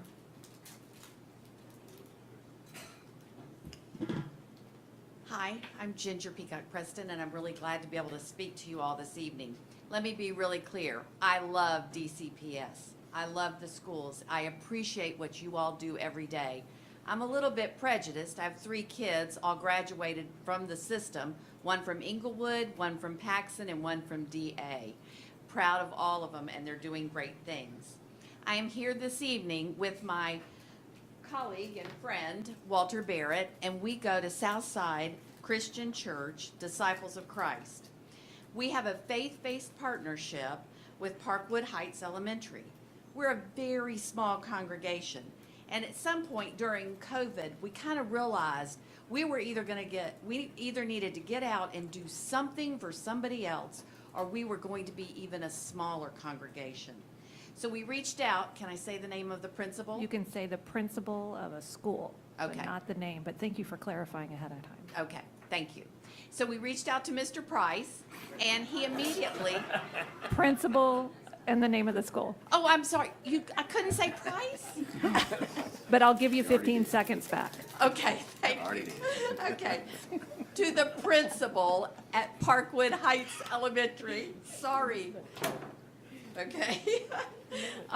And told him that we were very small in number, but we were mighty in willingness and faith. Our team then met with the principal and the vice principal of Parkwood Heights and started to identify ways that we could help and support the school. Currently, we provide jackets in cold weather, new jackets, bulletin boards. We've done bulletin boards, donuts for staff. We have rewards for their quarterly testing, and later this week, we're going to have a math extravaganza where they will hunt eggs that have math problems in them, and they have to solve the math problem. It's fun, and when we're on campus, we get lots of hugs and lots of thank yous. We have one simple goal, and that is to show these kids and the staff that they are loved. So thank you. Thank you. The next person in line is Jack Leon. Or it could be Lem. Yes, sir. Good evening. My name is Robert Stafford. I'd like to start by recognizing the efforts of the Assistant Superintendent for Operations to be responsive and accessible. And I know for a fact that Assistant Op has gone through and personally seeing to resolve discrepancies at Rains High School. I've called on occasions for something as simple as mowing, and it's done. I take pictures, I post to Facebook, and all of the accomplishments, all of the activities, all of the positive things Rains alumni have been made aware of. The surtax dashboard needs to be updated in a timely manner. As a matter of fact, it was updated yesterday. It's reconciled yesterday at about 11 a.m., but it still shows that it was last recognized in February. I'm on the dashboard constantly. I saw it upgrade. It was populated with information from Inglewood Elementary School at about 11:30 yesterday. Quarterly reports. We need more access to quarterly reports. The last 3 quarterly reports aren't out there. There's a huge discrepancy with the calculation with Rutledge Elementary School with the last quarterly report. I'd like to provide that and some information regarding a table in the SIP that doesn't contain 2 schools and totals associated therewith, if I may. Mr. Poole can take that. Thank you.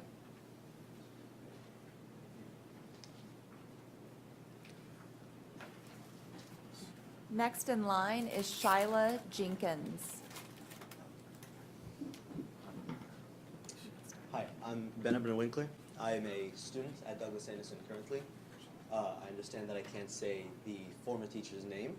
You can refer to a teacher in a school, not the name, Okay, just former vocal teacher. teacher of Douglas Anderson. I understand that there are due processes that need to be taken, and that, as you guys have said, the entire system is working on it. The right proper authorities have been alerted. The things have been filed. I understand that all of that has happened. What I don't understand is how come over 20 years of this man receiving complaints, not just from students, not isolated incidents, but parents, alumni, graduating years later and coming back with complaints, even former teachers who have worked with this man, how after that level of issues against a person, how does no one step up and say maybe the processes that we've been trying so far just aren't working? Maybe the authorities we've been filing it to just aren't doing anything. And I really don't appreciate how it seems like the entire district, the entire administration, the entire system in place always did the most minimal amount of work possible. And that really frustrates me, especially considering I am a part of the vocal department. These people that you guys talk about as the unnamed victims in the scenario are my friends that I see every day. So pardon me if I really don't care about the proper methods of getting a problem like this resolved. Because when I see people who have the contacts and have the influence to be advocating so much more for 20 years of grievances, accusations, against demands that against first-hand experience. I know that this year experience, I know that this year has been a terrible message to the students. When I see people like that not using their power, that makes me and so many other people furious. You are not the accomplices here. But when there are so many warnings that rise up, so many red flags, then everyone should be held accountable for ignoring them. Thank you. Next in line is Austin Minyard.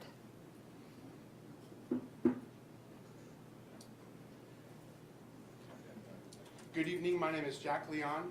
I am a current teacher in DCPS, a former teacher and alumnus of Douglas Anderson. I've learned that teaching can be a lot like a bad marriage. While things aren't always good and healthy, you stay in it because you know the kids need you. That was the case during my tenure at Douglas Anderson. I was hired as the co-chair of the vocal department in 2020. My principal tasked me with changing the toxic culture in the vocal department.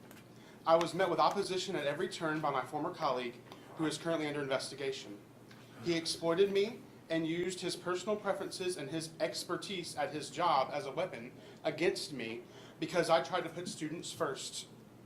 He belittled me and berated me constantly, and even with having conversations with administration, I was told that's just who he is, or was encouraged just to ignore him.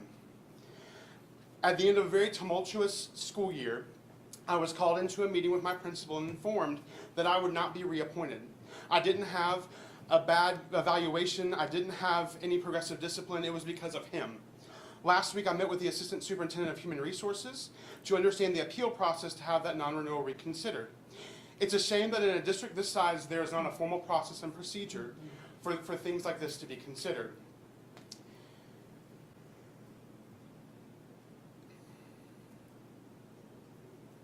I am asking this board and the superintendent to consider appealing my non-renewal and remove it from my personnel record, considering the former principal has separated from the district and my former colleague who pushed for this is now no longer with the district as well. DCPS and this board can consider making one of the many wrongs right.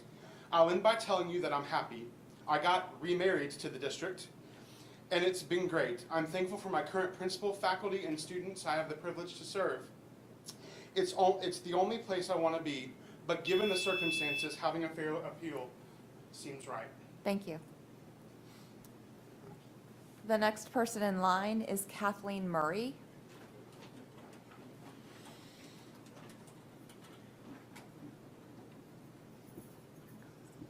Good evening. My name is Shyla Jenkins, and I'm a proud product of the Duval County Public School System and alumni of Douglas Anderson. Ladies and gentlemen, we have a bigger issue here than just one vocal director's arrest. This is a toxic culture that has been allowed for decades to go unchecked. DA is a wonderful school, and we want to keep that safe haven for these children who are artistic and the community of peers intact. But to be honest, directors, teachers in the arts have used their powers in the past to abuse. I have letters from alumni that I like to present and give to Mr. Poole and his team in order to give a better understanding of the history and culture that is there. DA is the district's most talented gifted art school because it is the only art school in Jacksonville where, again, children can find peers to connect with. Decades of letters, parents, teachers, former administrators have come forward and said there was a problem, and they were met with dismissals and silence for years. There is no way to put into words how disappointing the alumni feel that this problem was not dealt with many years before, as he was under investigation for prior improprieties with students. We are asking the board to appoint an independent task force, someone or a group of people who do not have any sort of connection to the school, both employment-wise, financially, or anything like that. As the school has a private foundation, we would also like to see what, if any, lines were blurred in keeping this information and students suppressed for many years. We appreciate your consideration. Thank you. The next person in line is Amanda Regal. If I may. Thank you. Douglas Anderson is a school which has had brilliant students from all backgrounds walk its halls, and which has been a safe haven over the years for many students who are outcasts, who are disenfranchised, who are underserved. I say that as a proud 2007 graduate of Douglas Anderson, who put myself through law school, who passed the Florida bar, who passed the New York bar, and then cut my teeth prosecuting and defending in the area of criminal law for years. As a lawyer, I strongly believe in the presumption of innocence. Our Constitution affords this important right to everyone. It is a core tenet of American jurisprudence. However, if the allegations in this case against the defendant are true, there is not just one victim. There cannot be. To believe the defendant only abused the victim in this pending case is to believe that all of these people that you've heard from and that you're going to read are either forgetful or deceitful. I believe them because the defendant wasn't the only one. My high school English teacher had inappropriate relations with a student, and she's now a registered sex offender. I had another teacher at Douglas Anderson early on who would frequently comment on how my girlfriend at the time was so beautiful and so well-developed, as he liked to call it, while pointing at his chest. He said the same things to her face. She reported him at least once. Nothing happened. He went to another school district, abused a student, and guess what? He's now a registered sex offender too. These issues do occur at other schools, not just Douglas Anderson or this school district, but as it pertains to the current case, there aren't many schools in many districts where there are complaints spreading out over such a long period of time for one individual that apparently go unheard, and an individual who had been reprimanded for different improper behavior during his employment, which lasted for 2 decades, an individual who was alleged to have done something so bad that if he went to prison, most prisoners would say, I don't want to share a cell with that guy. So going forward, I want you to understand that this may have happened because of the actions of one man, but it also happened because of the inaction of many people. So as you do your investigation, I ask that what you do going forward is for one purpose, the betterment of the students at Douglas Anderson, not their detriment and not their punishment. Thank you. Again, No, please. The next person in line is Rihanna Lower this one. Polhammer. Good evening. My name is Kathleen Murray, Executive Director for the Duval Chapter of Citizens Defending Freedom. Tonight, we would like to address what appears to be an intentional effort to exclude the community from the challenge to the proposed 5th grade health curriculum. First, it is highly suspicious that although there is a plethora of options to get information out to parents and the community, the call for volunteers for the review committee, we are told, was only posted on the landing page for DCPS.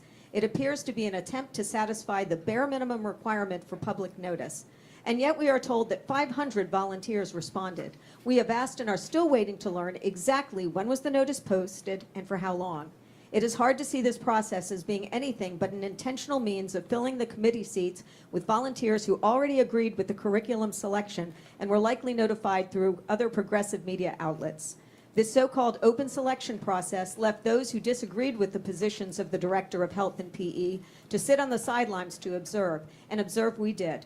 CDF Education Division Leader Melissa Bernhardt was in attendance at the meeting held for the select volunteers. This meeting was recorded, and as such, we raised these additional concerns. 1, the purpose of the committee was meant to review the challenge to page 18 of the 5th grade health curriculum. Yet that challenge was not read nor discussed. 2, what was discussed was the recommendation to begin teaching reproductive health as early as 3rd grade. 3, the fact that the Director of Health and Physical Education was both the person who selected the curriculum as well as the person both overseeing and voting on the challenge to that curriculum is a clear conflict of interest. While we can understand why the director would oversee this committee, Duval CDF respectfully asks that she be removed as a voting member. There is already enough division in our country. Citizens Defending Freedom would sincerely like to work with the board in solving the many problems that come our way, rather than sit on the sidelines complaining after the fact. Thank you. Thank you. The next person in line is Mandy Rubin.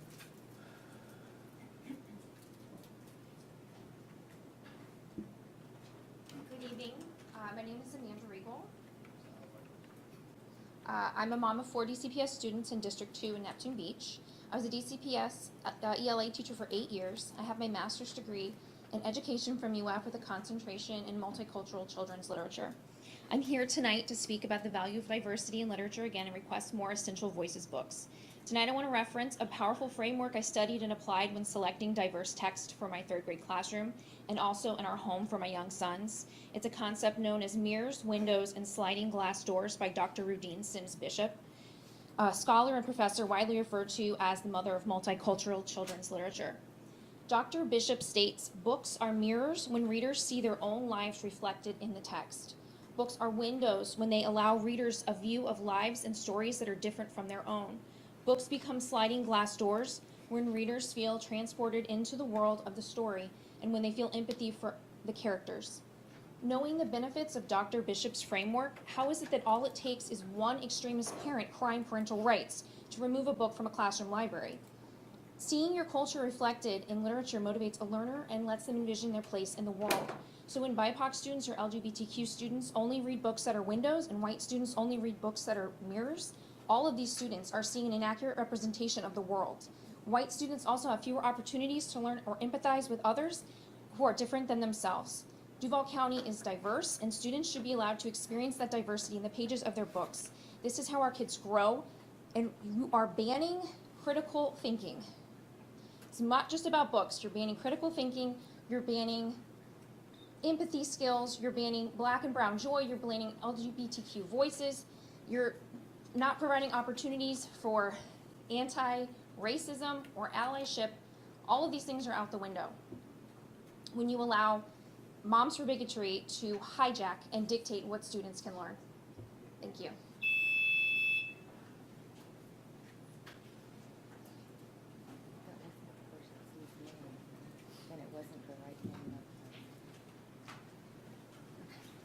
Let's all choose to be respectful of others as we make our comments. The next person up is Gamble Scott, or in line is Gamble Scott.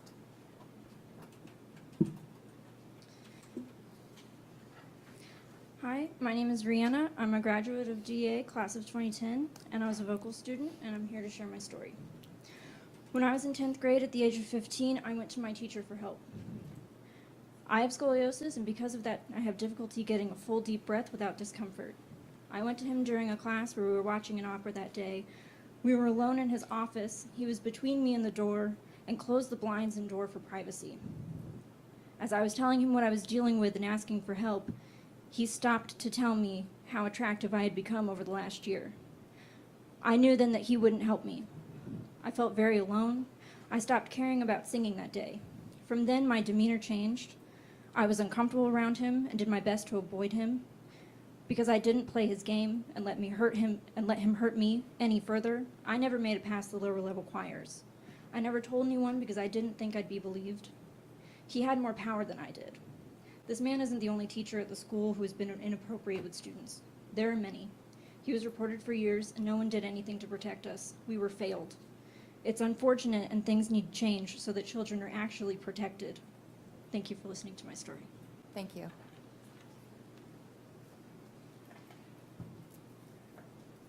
The next person in line is Jennifer Cowart, MD.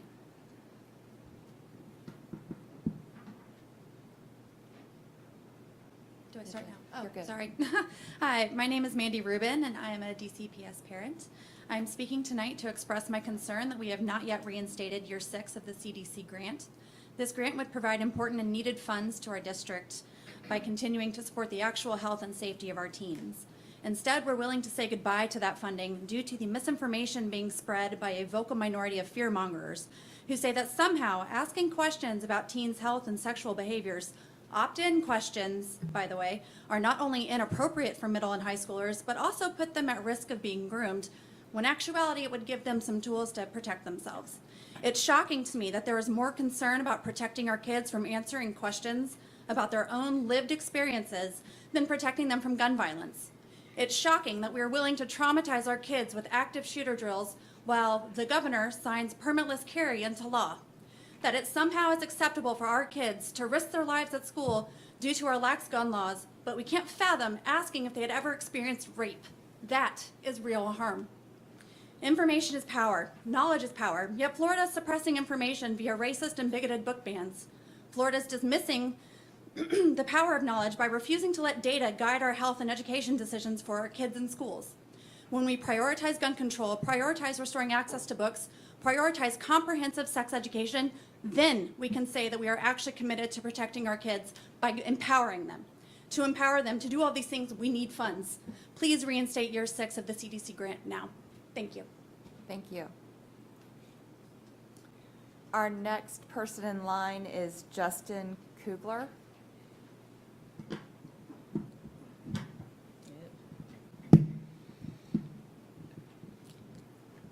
Hi, Gamble Scott. I am extremely disappointed in the school board, the district, and the Department of Education for withdrawing participation in the YRBS.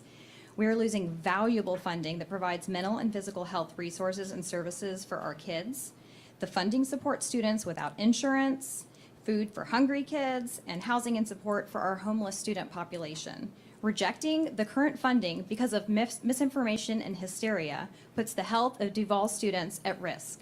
These cowardly decisions appeasing a vocal minority will have harmful, lasting effects on the students who need help the most. Parents who don't want their kids to participate in the survey may simply opt out. Now, some of our most vulnerable student population will suffer because of a campaign fueled by misinformation and ignorance against the YRBS. Thank you. Thank you. The next person in line is Leela Owens. Dr. Jennifer Cowart, thank you. I also want to ask the board to reinstate the year 6 funding of the CDC Dash grant. This is $500,000 of funds annually that our students receive in direct services that may be sexual health services, food, education, other services that we can't readily make this money up in other ways. And again, it's $500,000 annually. These are our federal tax dollars that we pay out of our taxes and send to Washington, and we could be getting those dollars back if we let go of this grant and not renew year 6. And if we want those services, we have to come up with those dollars on our own, or we risk harming children by not having these services in place. So as a physician, I can tell you between myself and my colleagues, we see these kids who have lasting impacts in their lives from early age of sexually transmitted infection or early pregnancy.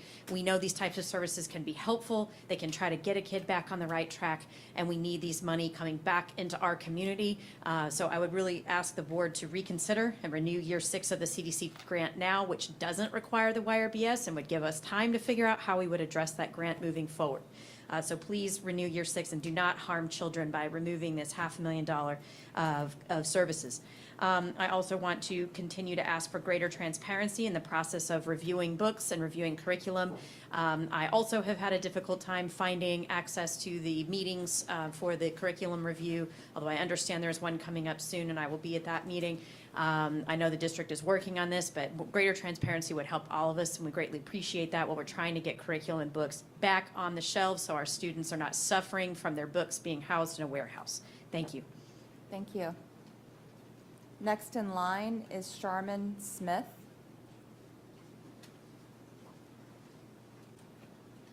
Good evening. I'm Justin Kugler, a parent of two DCPS elementary school students, and I also want to implore you to continue with the year 6 of the CDC Dash grant. It just doesn't make any sense for us to give up, funds that we've already paid for in our taxes that we can bring back into our community to help kids that need it. I literally cannot understand why we'd be walking away from that. I also want to implore that we approve the supplemental health curriculum. We know from studies all over the world that the more information, the more education we give kids, that actually drives teen pregnancy rates down, that drives teen STD rates down. Again, there's no reason not to equip our kids with the best possible information so that they can make informed choices and protect themselves. And then, I just want to reiterate that we have processes in place for all of this, but we do need to do a better job communicating that to parents. I'm one of those parents that has tried to sign up for volunteer boards, and I got that one weird email that got rescinded, and then I haven't heard anything since.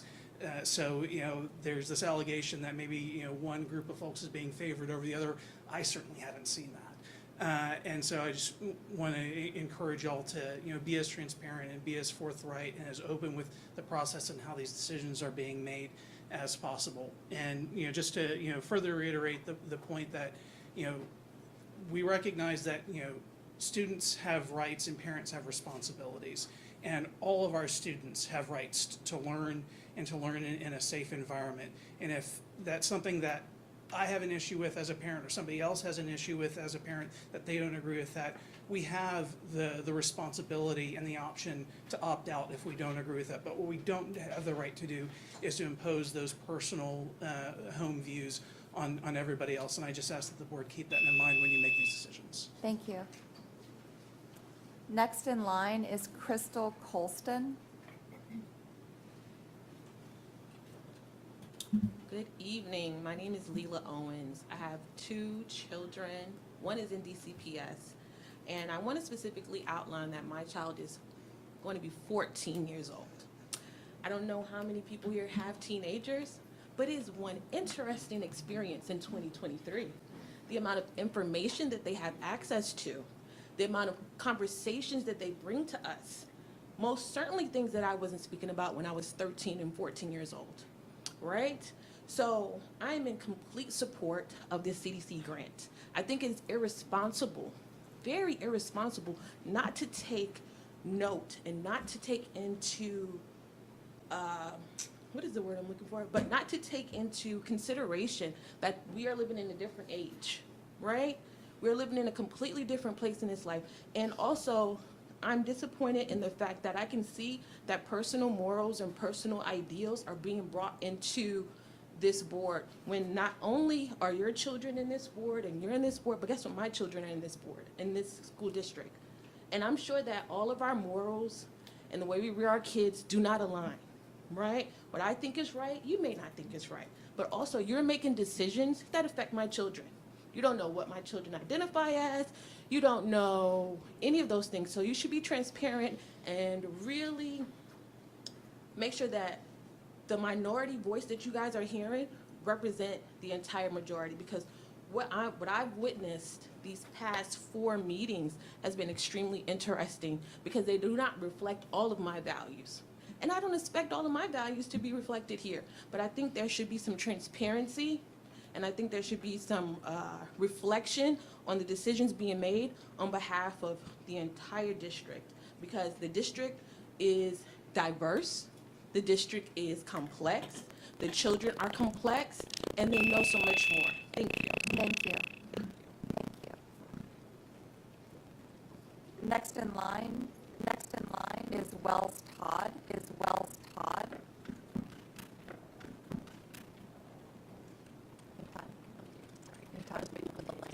I was waiting for the light, I apologize. My name is Charmin Smith. I have been putting children in DCPS schools since 2001. My youngest graduates this year. She'll be 18 on Friday. I was not educated in DCPS schools. I'm a military brat. I've had the privilege of being educated all over the country. I am an adult survivor of childhood sexual abuse. I was abused at home. School saved me. I'm a free lunch kid. I wouldn't have eaten for years without free food at school. I only had one problem with a teacher being inappropriate with me, and my dance coach shut it down quick. And I'm heartbroken to hear the stories of these children and these teachers over and over again for years having problems with professional educators in a community I have grown to love for over 2 decades. My heart broke when my oldest daughter's favorite teacher, Mr. Hazuri, was arrested. Oh, and I'm please, no heartbroken to hear what is going on now. Ma'am, I'm I going to won't. stop you, I please. apologize. Again, we'll give you 5 seconds back on the clock, but please do not refer to people by name, okay? We appreciate it. We Yeah, I want get to it. hear the story, but please understand that. Thank Yep. you so much. What is going on now, and it is amplified because of what has been going on for the last few years with the Save the Children that we hear everywhere. Childhood sexual abuse, the adult survivors are the silent majority in this country. This is the most underreported crime in our history. We don't have accurate statistics. Realistically, the odds are 1 in 3 women in this room and 1 in 6 men in this room have been sexually abused under the age of 18, and the country is thirsty for some leadership from our educators to protect our children. Sex education, we can do role playing so that we can teach kids how to speak up and speak out, but we got to educate our adults on how to protect our children too. This grooming thing where predators have been able to get in positions of power because they are smart and they know how to manipulate our emotions and our desires. Thank you. Protect our kids. Next in line is Brittany Be More Trusting.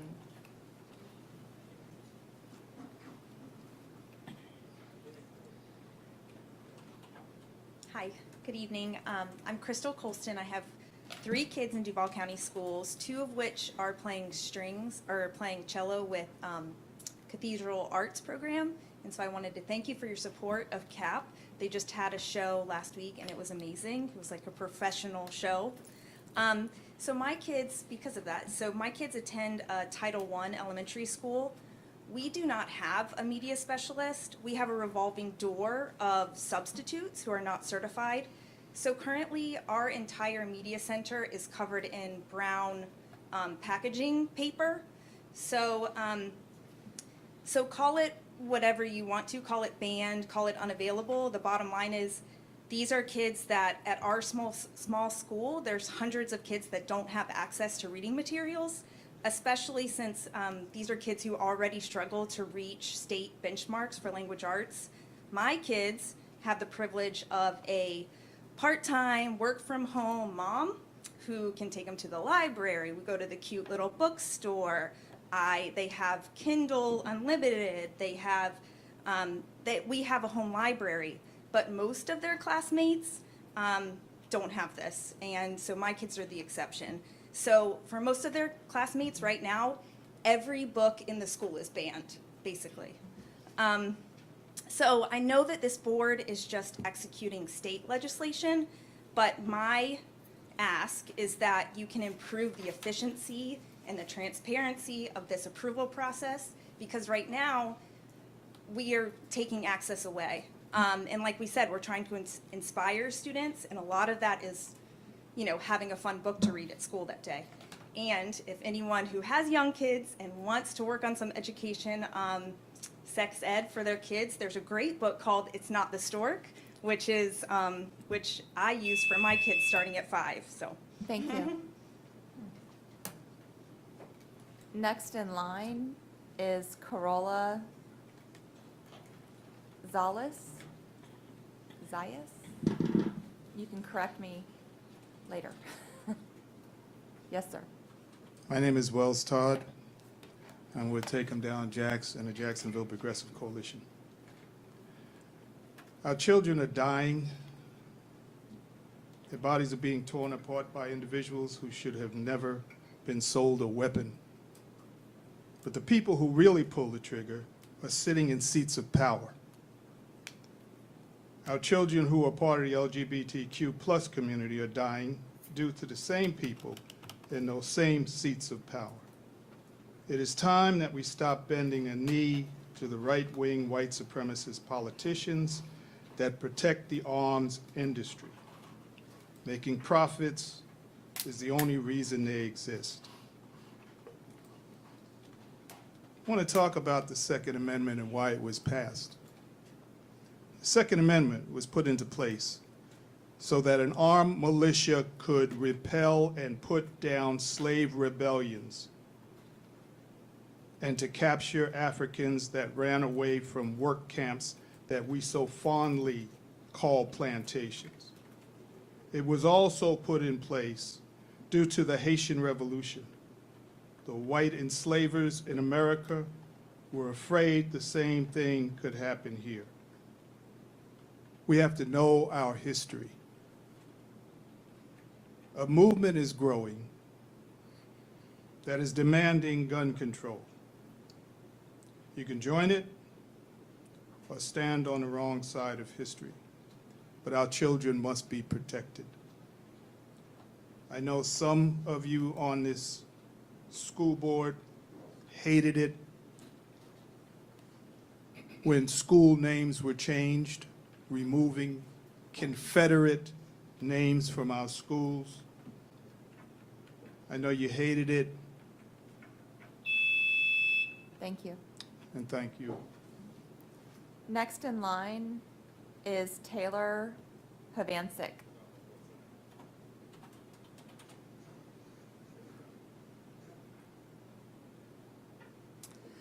Hi, my name is Brittany Beanboard-Trusting, and I have a master's in health science from the University of Florida, and I'm also a mom of 2 DCPS students. As you may be aware, that our percentage of economically disadvantaged students has crept up. 53% are considered economically disadvantaged in our district. Over half of our students, your students, under your care and decision-making. I ask that you renew the $500,000 funding of year 6 of the CDC DASH grant. This is an evidence-based approach to help prevent risky behavior and the consequences of those actions. Please stand up for the students' access to health care and against political games that will most certainly harm a great need for especially those economically disadvantaged. I'm a vocational counselor, and I never suggest you quit your job before having another job lined up. We shouldn't just throw $500,000 away if we are thinking of fiscal responsibility and, more importantly, how to protect and serve the children that need this from their public school. Also, I'm asking for clarification given on the speaker cards as a side.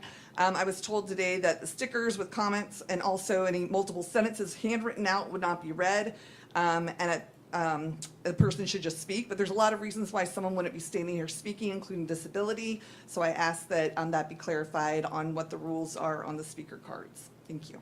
Thank you. Are you Corolla?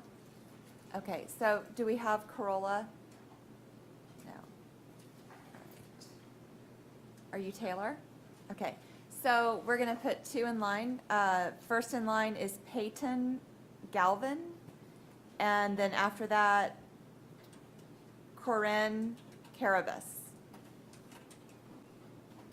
Thank you for waiting. Hi, my name is Taylor Hovansik, and I'm going to be a future Duval County Public School mom. My baby's only 2 months old, but he'll get there eventually.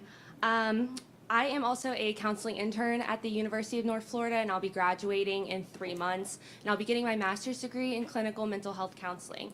I'm asking that you guys renew year 6 of the CDC grant. I find it incredibly important to have health centers that teens and adolescents can go to for physical health services as well as mental health services.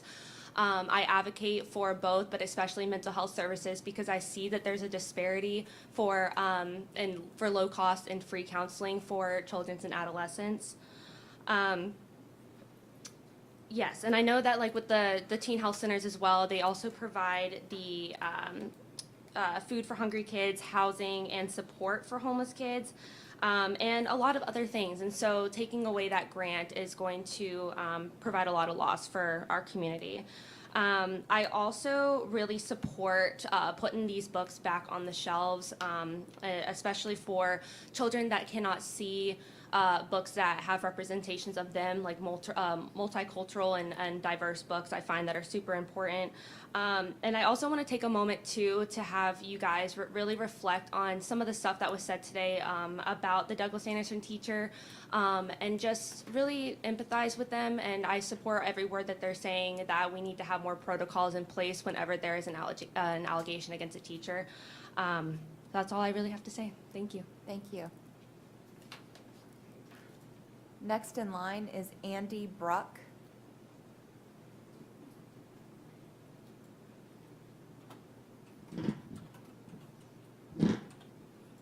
Hi, my name is Corinne Carabas. When I was thinking about what I wanted to say today, I thought, what do I need the school board to know about life at Douglas Anderson? And I just kept coming back to, if only I had known then everything I know now. I graduated in 2013, 10 years ago. It doesn't really seem like that long ago. I remember my main priority was choosing a college and obsessing over grabbing my diploma and saying, goodbye forever, DA. I was not a part of the vocal department, nor was I a student of the individual in question, but most of my friends were. And I can't help but try to reach back into the depths of my memories. Did one of them say anything? Did some of them joke about them?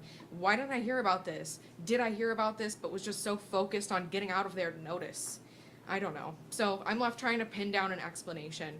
In my experience, I was so ready to get out of DA because of the way some of the teachers made me feel like I wasn't good enough for anything. They made me feel like I certainly wasn't good enough to be a musician in the real world. I certainly wasn't smart enough to try to get any of the STEM majors, despite the fact that I took 12 AP classes and a dual enrollment class. Overall, the DA culture feels very disciplined. The coursework was rigorous, it was difficult, it was stressful. Because I lived in poverty, a child of a single mom, we had a hard time paying the fair share or enrichment fee of about $250 every year. And I felt like that experience of being in trouble for not paying my dues, or essentially being in trouble for being poor, really did a number on my self-esteem. So during my senior year, I was personally in school from 8 to 8:30. After school rehearsal, I had to go work fast food jobs in the mall and do it all again the next day. So, trying to wrap it up. Well, my friend brought up that all seniors in the department had to meet with the director of the department to talk about future plans during senior year. All I remember was my anticipation for that meeting, so I could tell my teacher that although my future was uncertain, I knew I'd be successful. Thank you.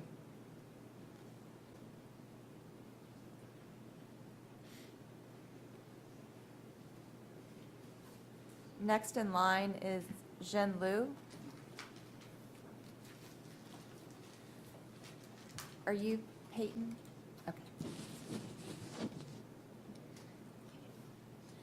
Hi there, my name is Peyton Galvin. I'm a student from the University of North Florida, and I attend the clinical mental health counseling program there. I'm here today to be a reminder to all those in places of power. I just want to remind everyone that decisions should be made in order to benefit not our fear, not our opinions, but the people it will affect.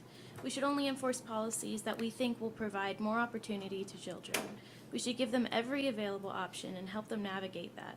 We should keep policies or grants that protect people, that protect marginalized populations. If we all try to help one another rather than see each other as enemies, a grand future will come our way. I urge this panel and those in the audience to think about the possible harm that will come if the CDC grant is declined, if help is denied. I urge this panel and audience to think about when education is restricted or restrained and what comes of those actions, how and why it was done before. I support the acceptance of the CDC grant and the continuation of sexual education. Thank you. Thank you. Next in line is Lori Crunden.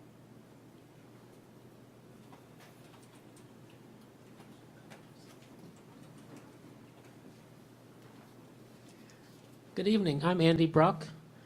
According to U.S. News and World Report, minority enrollment in Duval County Public Schools is at about 70%.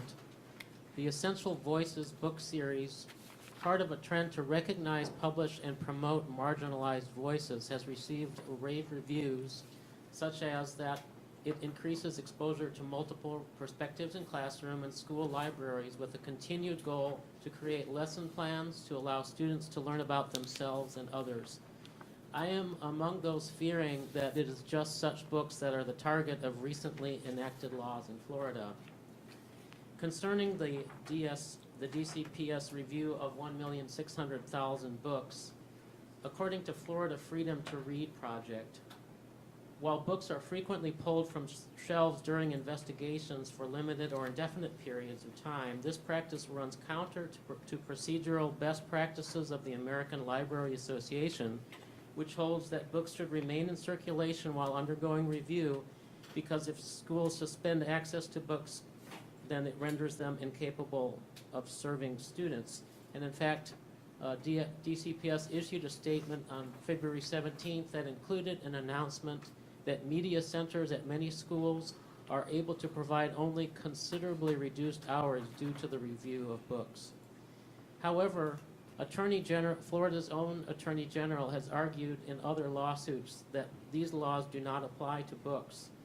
A 1982 U.S. Supreme Court decision, Island Trees School District versus Pico, ruled that a school district cannot deny access to library books based on disagreement of the subject matter. It seems that what was once a movement to remove books from schools through complaint has now transformed into one that codifies legally compliant Thank you. books. Thank you.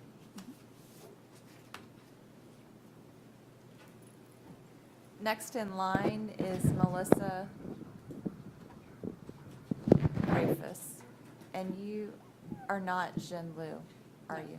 I'm Lori Crunden. Okay, so let me call another name. So we have Lori at the podium, James in line, and Melissa in line. Okay, thank you. Okay. My name is Lori Crunden, and first I'd like to oppose having the Director of Health and Physical Education as a voting member on the committee challenging the 5th grade health curriculum. Since she selected the curriculum, I think that's a conflict of interest. I also support, or I'd like to show my support of the transparency from DCPS with respect to reviewing any of the curriculum challenge.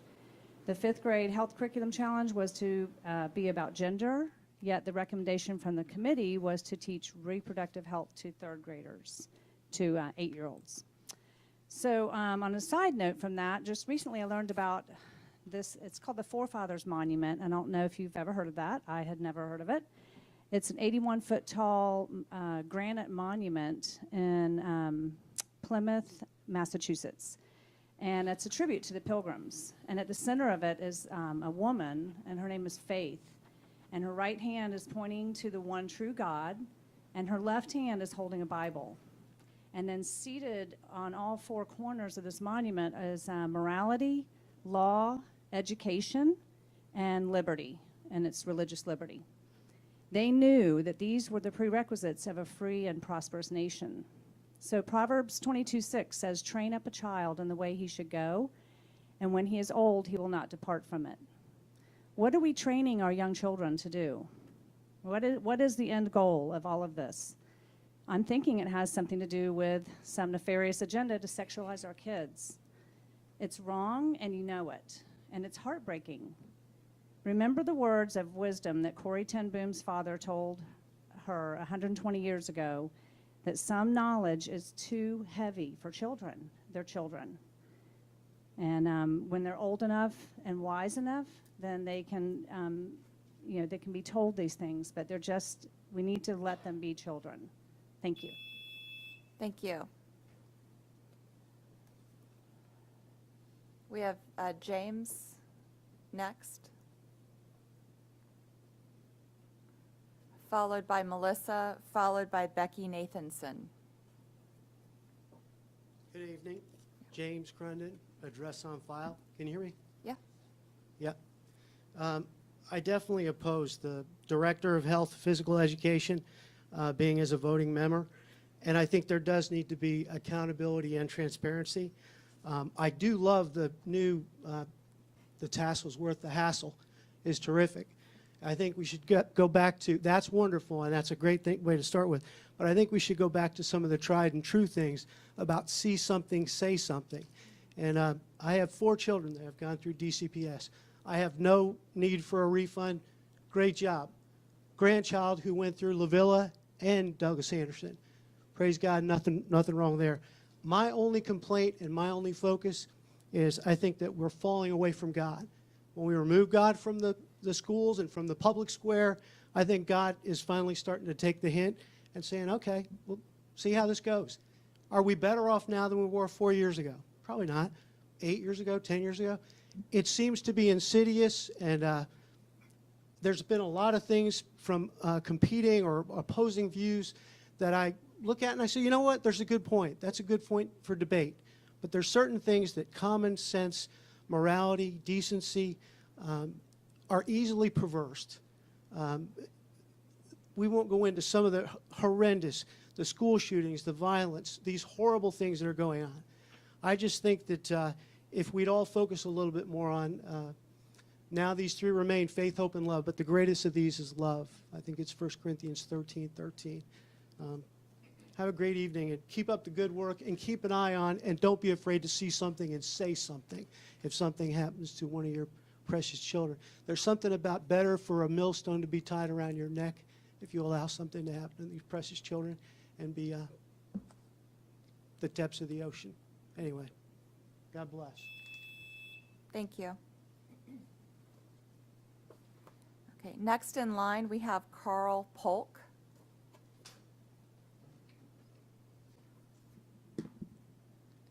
Hi, my name is Melissa Rafus.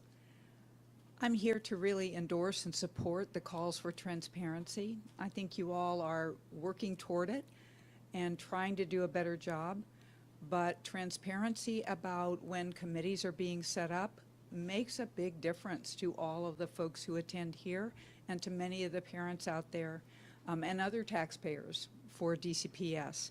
So urging transparency for when committees are set up to review curriculum, and certainly when you select volunteers to participate on those committees. We've heard from people tonight, it's a lot of hard work. So how those people get selected and who gets selected is important. To guard against conflict of interest, I would just suggest that we follow what's kind of basic business practices, I think, which is the people who made original selection decisions don't get to vote when there's a review of that selection decision.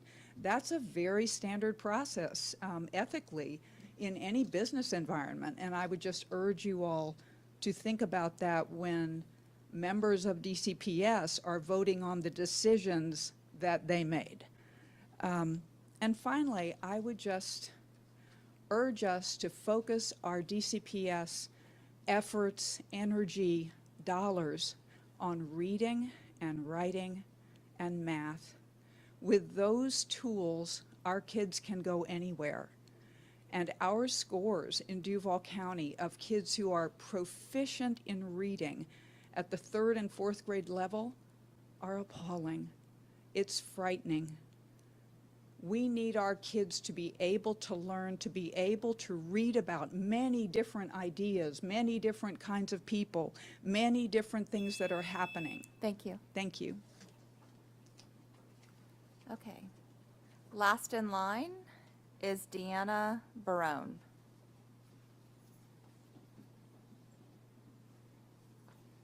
Good evening. My name is Becky Nathanson. I'm with Moms for Liberty Duval.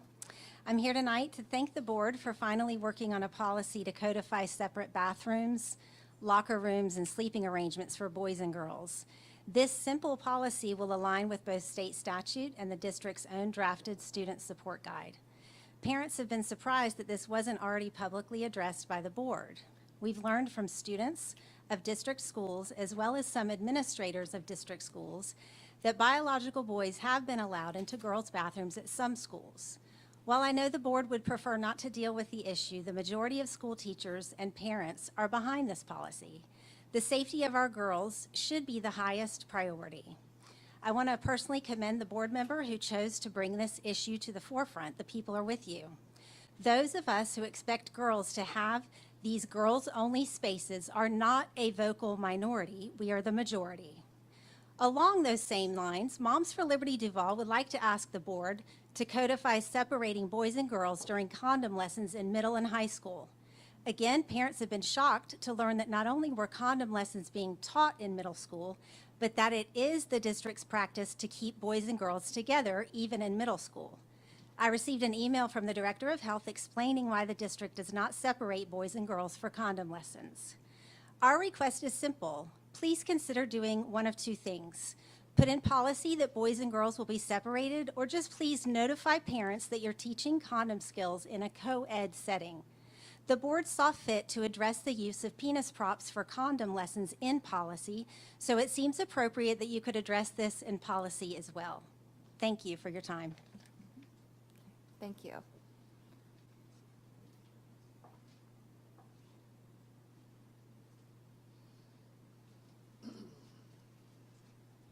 Hi, I'm Carl Polk. I've been listening to everything everybody's been saying, and I just want to say I think it's going to take the wisdom of Solomon to go through all of these things that you are dealing with. The board, the staff, the legal counsel, everybody. And I'd like to take just a minute or two just to pray for you, that you would actually have the wisdom that God could provide you like Solomon had, that you would have discernment, and that you would have all knowledge to know how to work through all of these things that you're dealing with. And know that we will continually be in prayer for you. Thank you. Thank you. Thank you. Following Deanna Barone, we're going to have Michelle Madisu. It looks like we may have lost your card, and we apologize for that. Hello, I'm Dina Barone. I am a former DCPS teacher of 6 years at Douglas Anderson, working closely with Jeffrey Clayton. Oh, please do not use the name. It's been not used for 20 years, and I will not use it, I promise you, anymore. Thank you. My tenure at the school, I reported him many times for toxic environment, for unsafe environment in a classroom. Parents reported him, not to one principal, but to two.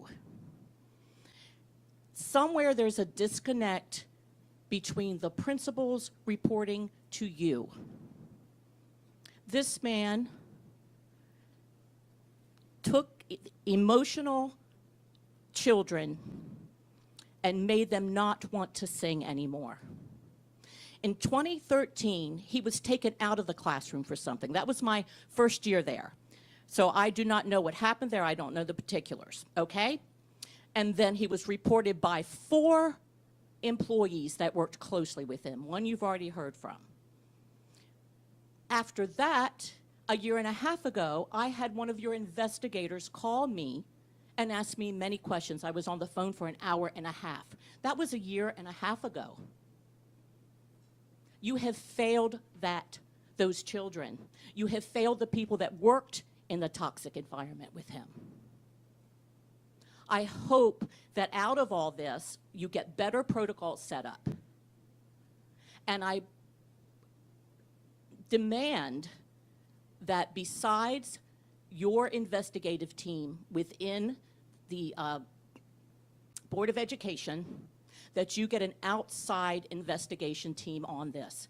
I do not believe that our police department or the people within within your departments are going to do a fair analysis, because it's been 20 years. Thank you.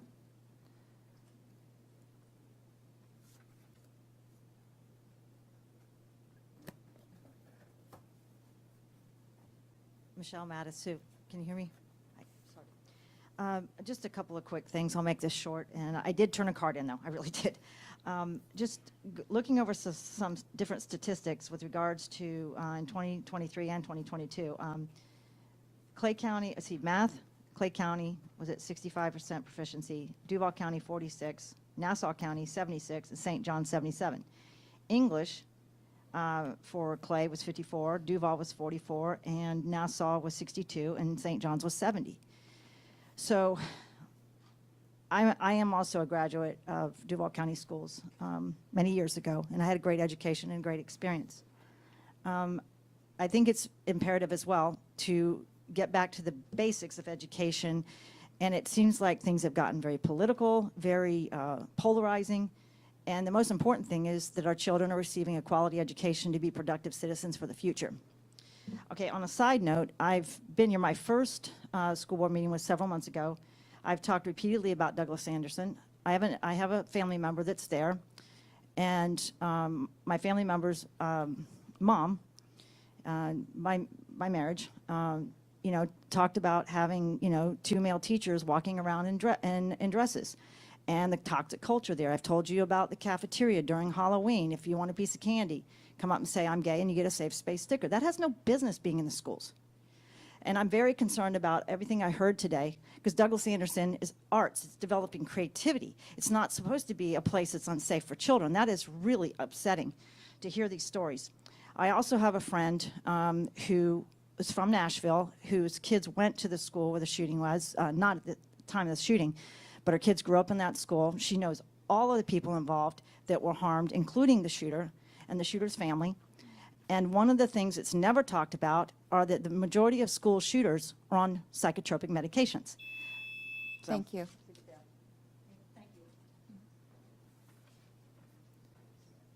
Okay, that concludes our speakers for the evening. We have 39 cards for people who elected to waive, either in support or in opposition of a topic or an agenda item.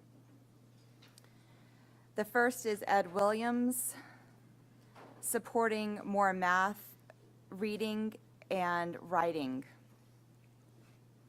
and opposing gender ideology. This Yifat Ebner Winkler, no topic. Trinity Baker, supporting the CDC grant, books, and inclusive health education curriculum. Dan Merkin, supporting inclusive experiences and affirming experiences for LGBTQ plus students. Janina Perez, supporting CDC funding, supplemental health curriculum, and books. Caroline Augustus, supporting the students of Douglas Anderson School of the Arts. Cheryl Verta, supporting CDC funding, grant, supplemental health curriculum, and books. Krista O'Hara, supporting CDC funding, grant, supplemental health curriculum, and books. Dominic Brodus, supporting CDC funding of the grant, supplemental health curriculum, and books. Heather Duran, supporting CDC funding of the grant, supplemental health curriculum, and books. Jimmy Peluso, supporting CDC funding of the grant, supplemental health curriculum, and books. Brandy Matthews, supporting CDC funding of the grant, supplemental health curriculum, and books. Katie Hamill, supporting CDC funding of the grant, supplemental health curriculum, and books. Jean Francis, supporting CDC funding of the grant, supplemental health curriculum, and books. Greg Be More Trusting, supporting CDC funding of the grant, supplemental health curriculum, and books. Francie Hallahan, supporting CDC funding of the grant, supplemental health curriculum, and books. Ashley Cox, supporting CDC funding of the grant, supplemental health curriculum, and books. Victoria Race, supporting CDC funding of the grant, supplemental health curriculum, and books. Kelly Falk, supporting CDC funding of the grant, approval, supplemental health curriculum, and books. Tina Peckham, supporting CDC funding of the grant, supplemental health curriculum, and books. Candy Sullivan, supporting CDC funding of the grant, approval, supplemental health curriculum, and books. Janine Parisi NG. I don't know how to pronounce that. I'm sorry. Supporting CDC funding of the grant, supplemental health curriculum, and books. Angie Sparks, supporting CDC funding of the grant, supplemental health curriculum, and books. Shannon Shanklin, supporting CDC funding of the grant, supplemental health curriculum, and books. Samantha Hamill, supporting CDC grant and sex ed curriculum. Joseph Robinson, supporting CDC funding of the grant, supplemental health curriculum, and books. Jamie Shires, supporting victims of DA staff, recent and historical.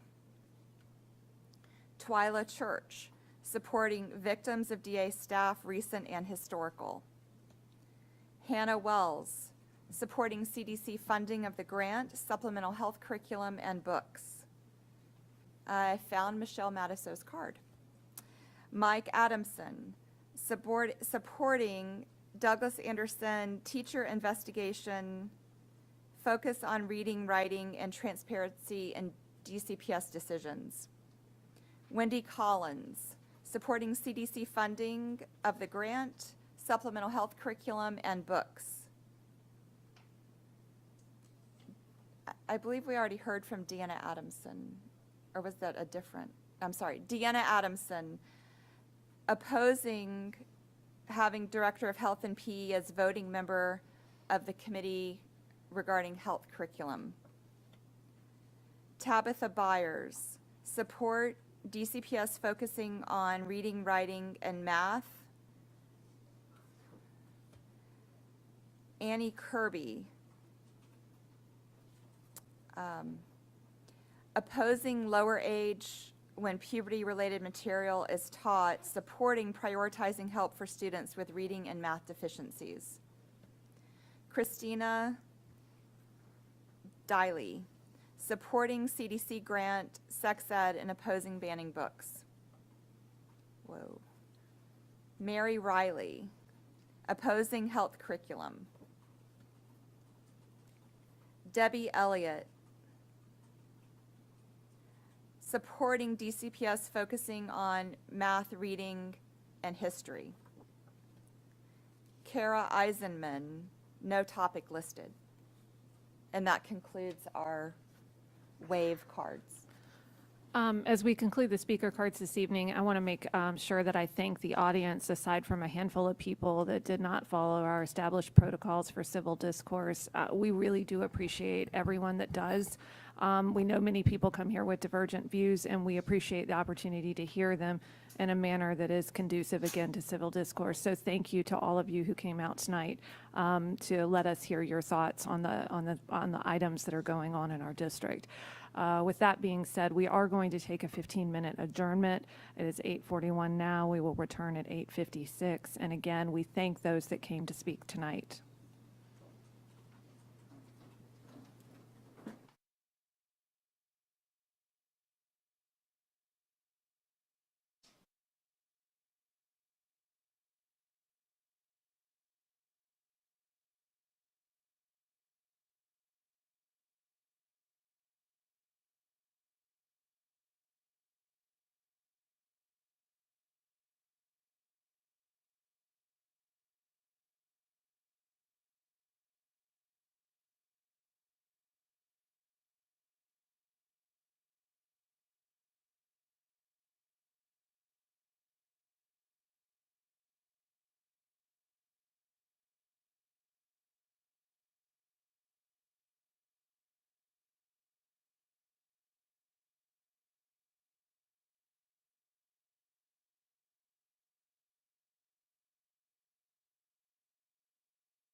We have 1 more minute until we reconvene. Again, 1 more minute until we reconvene.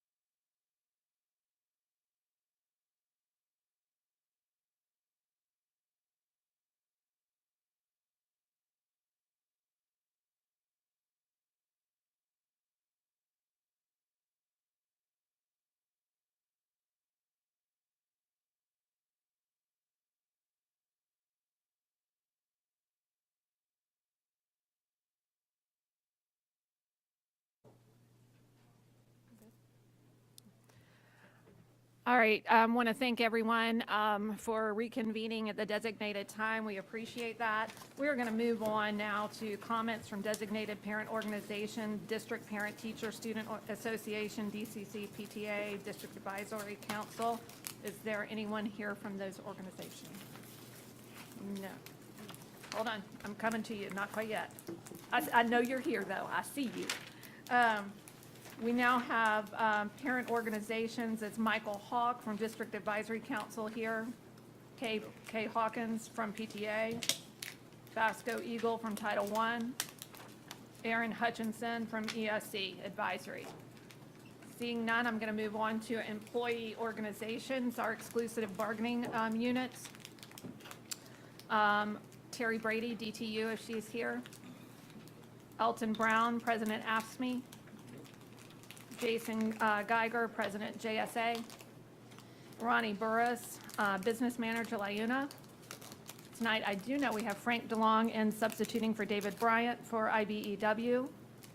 And we'll go ahead and bring you on. Thank you for being here.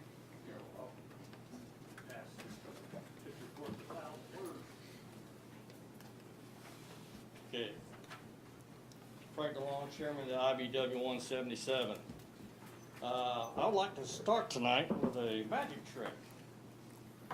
Here, it's caused by a contractor. Second. Okay. I'm going to take this 1/4-inch bolt and put through this 3/8 washer. Okay.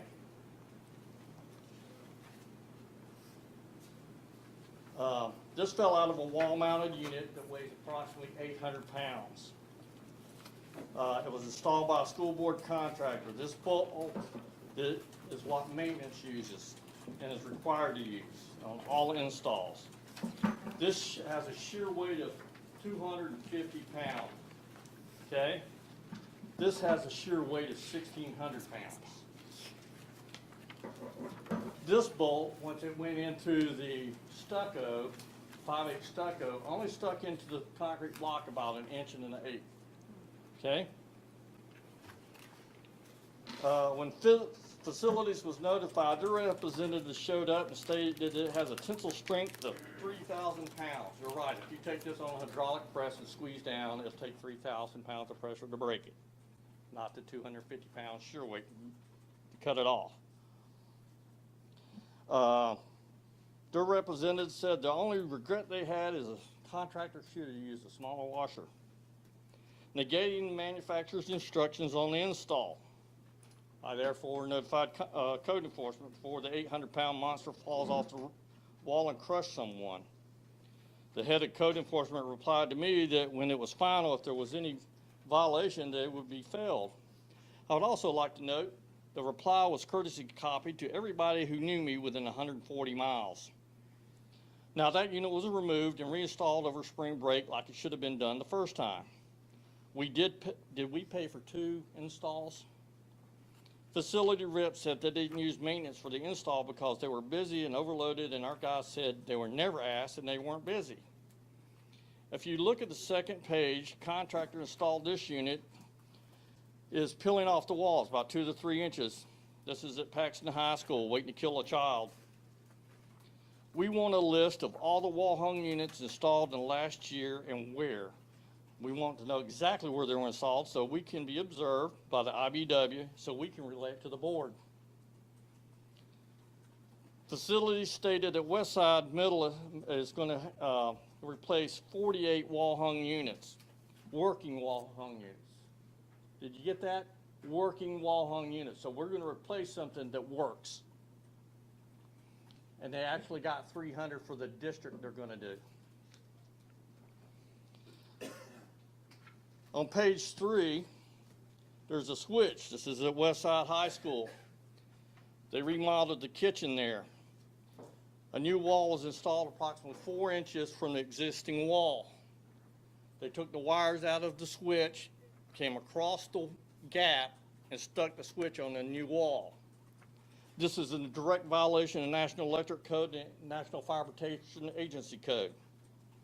If a fire started, it would have a chimney effect inside the wall. In order to fix the switch, which was installed incorrectly, a massive hole now needs to be cut in this wall to be made able to get inside, to get to the walls. The wire nuts are in there because you can't stick your hand through that little hole to fix. Now, there are many boxes over there at that school that was remodeled and had been done. I have no clue of the exact number. However, it passed inspection. Now, on page 5 and 6, it's kind of self-explanatory. The contractor installed a crash gate backwards. Maintenance had to recorrect and reinstall this, not the contractor. Maintenance employees uphold safety above all else for the children. This is a small example of what is found every day from pages 7 to 10. It showed exit doors blocked. One has a hasp on it. It was put on by the teacher. The teacher admitted he knew it was illegal, and when it got removed, he just put his desk in front of it. Now, y'all constantly contract out our job for more money to contractors. My father quit school in 9th grade to help support his family. And I know there's a board member who can relate to that. He supported his family. Now, we have a board member who states, and I'm going to paraphrase here, she could not see giving maintenance raises and having people make more money than teachers because they have 4 years of higher education and certificates and do continuing education. Newsflash, so do our skilled trades. They have 4 to 5 years of school, county/state test and license. They're required to continue education. They have to pay for their license every 2 years. Page 7 through 10 shows how highly educated the people are, also shown that they also cut down barricades, stick their hands in the electric panels, knock holes in the walls because they have 4 years degrees of education, higher education. If you ask them if they do this at home, they say no. They do it here. So, based off her comments and mentality of this, graduating from Duval County schools without a degree shouldn't make more than teachers because they have a degree and they teach. This is why I love charging you $250 to show up to your house, fix something, and you pay it. Now, your homework is the very last page. Please look at some of those. The dangers associated might open your eyes and why we should be making market value. Remember, we work more hours per year than a teacher. I've never seen a person other than maintenance after a storm, and when it breaks, we're the first there. Thank you. Thank you. We are going to now move on to the approval of the minutes. That the Duval County School Board approve the minutes of the meetings listed in the agenda item. March 7th, 2023, regular board meeting. March 21st, 2023, board workshop. March 21st, 2023, agenda committee meeting. March 21st, 2023, special board meeting. March 22nd, 2023, policy handbook review committee meeting. And March 22nd, 2023, special board meeting, student expulsion. Ask for a motion.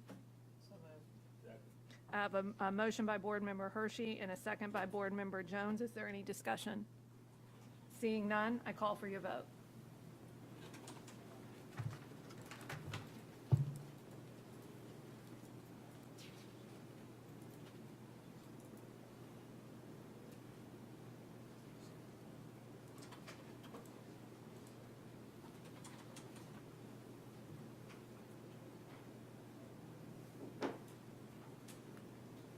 That item passes 7-0. We'll now move on to the approval of the consent agenda. Are there any items to place on the consent agenda or items to move for discussion? Board Member Yes. Joyce. Chair Cooker, I'd like to move item number, hang on, the contract with Read USA. Give me an item number. Item number 2, I'd like to move that for discussion, please. Okay, I have a motion to move, I have a motion to move item number 2, contract with Read USA, to discussion. Do I have a second? Second. I have a motion by Board Member Joyce and a second by Board Member Carney to move that item to move item number 2, contract with Read USA, to discussion. Is there any discussion at this time?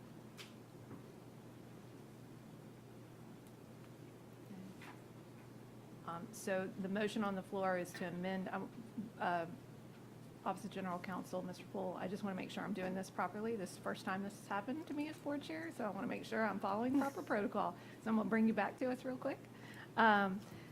We have a motion and a second to move item number 2. I just want to make sure I do it correct procedurally. Contract with Read USA to discussion. Again, I have a motion and a second. There was no discussion, so can I now call for the vote for that? At this time, I will call for your vote on that, on the amended item.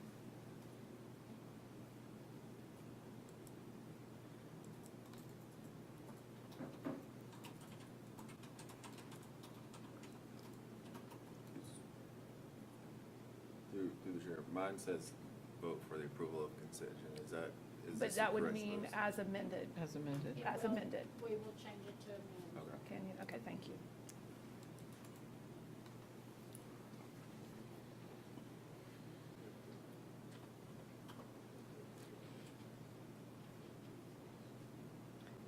That item passes unanimously, 7-0. We're going to move first to the consent with comments items. At this time, I'm going to, it's information technology agreement with Centegex. I'm going to ask Dr. Green to read her recommendation. That the Duval County School Board approve the contract with Centegex LLC in the amount not to exceed $1,802,820 per year for the period of March 1st, 2023 through February 28th, 2026. There are 3 additional one-year renewals remaining. That the Duval County Public School Board authorize the board chair or vice chairman, and the superintendent to execute the agreement contingent upon form approval by the Office of General Counsel. At this time, I call on Board Member Pearson, who pulled this for consent with comments. Thank you. I just wanted to share a few points that were in our workshop discussion that I found interesting. I thought others in the community might also find this interesting. The Centegex Crisis Alert Badge System is replacing our current safety alert system. The Centegex system is a badge-based system. It's not affected by cellular coverage, which has been a problem with the product we have been using. Since we are in a master facilities plan phase, long-term phase, where we have schools that are being renovated and replaced, I wanted to make sure that the components would be portable, could be used and relocated as schools are renovated and consolidated, and they can be. Also, the panic button communicates directly with the school police and with JSO. So to me, those were important features of this new product that I wanted to make sure the public was aware of as well. Thank you. Any further discussion on that? All right.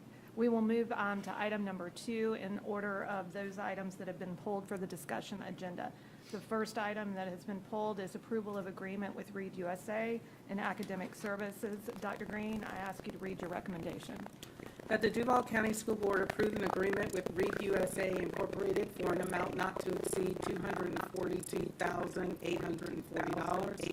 That the Duval County School Board authorize the chairman or vice chairman and superintendent to contingent upon form approval by the Office of General Counsel. At this time, I call for a motion. So moved. Second. I have a motion by Board Member Hershey and a second by Board Member Jones. I now open it up for discussion, and I'll start with Board Member Joy since you pulled this item. Perfect, thank you. Sure. In the board workshop, when we discussed this item, I pulled it for discussion, and we had some conversation around REDUSA and really the great work that they do serving our students. I pulled it for discussion because when I look at the statutory language, I have concerns about whether or not we are meeting this statute. And so if you'll let me take a minute, I'm going to read the statute to you so I can kind of get you on the same page that I'm on, and then kind of share some concerns that I have with this with you. It says each district school board is responsible for the content of all instructional materials and any other materials used in a classroom, made available in a school library, or included on a reading list, whether adopted or purchased from the state adopted instructional materials list, and adopted or purchased through a district instructional materials program, or otherwise purchased or made available. And so in this contract we're entering into with REDUSA, we are purchasing and making available. And so that's the connection that I see in this language that would require us to make, there be at least a list for the public to consume and know what's being available to them. My recollection in this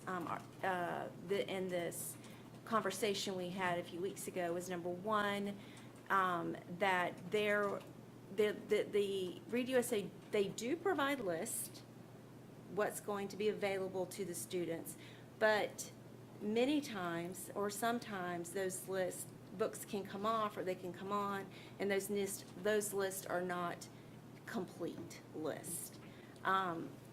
That is a concern for me, that even at the very minimum, that any single title that would be made available to children needs to be on a list available to the public to see whether that book is actually in that book fair or not. This is a potential book that could be in this setting, and because we are purchasing them, not the parent per se, that this is where we are responsible, this is our responsibility. I did reach out to Mr. Poole earlier. I wanted to get some clarification on a couple of things, and that's why I didn't pull it before tonight's meeting. I got the information back, and I reached out to him late, so that's fine. And I remember the district saying that this does not apply necessarily to book fairs, and I have an email from the Department of Education that says this does not apply necessarily to book fairs. So I just want to be clear on that. Again, my concern is that when you, in a normal setting, in a normal book fair, children bring money and they can purchase those materials, or their parents are there to purchase those materials. These materials have been purchased by the district, which is why I'm referencing that specific language in the statute, and the fact that the lists are not conclusive that we get causes really some great concern for me, and why I am, I don't feel like I can support this unless there's a conclusive list that the parents are getting. So that is why I brought it for discussion, and if we want to discuss it any further, that's why I'm here. All right, well, thank you.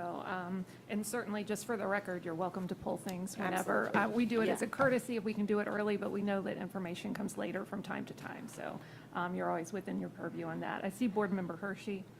So looking at this, I haven't pulled up.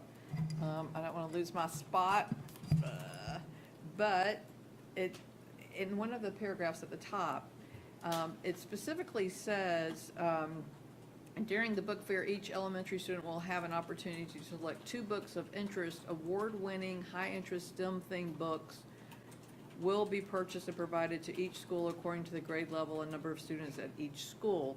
So through the chair to Dr. Green, is that your understanding that the books that will be provided for this year's book fair are going to be STEM-themed books, or will there be books outside of that?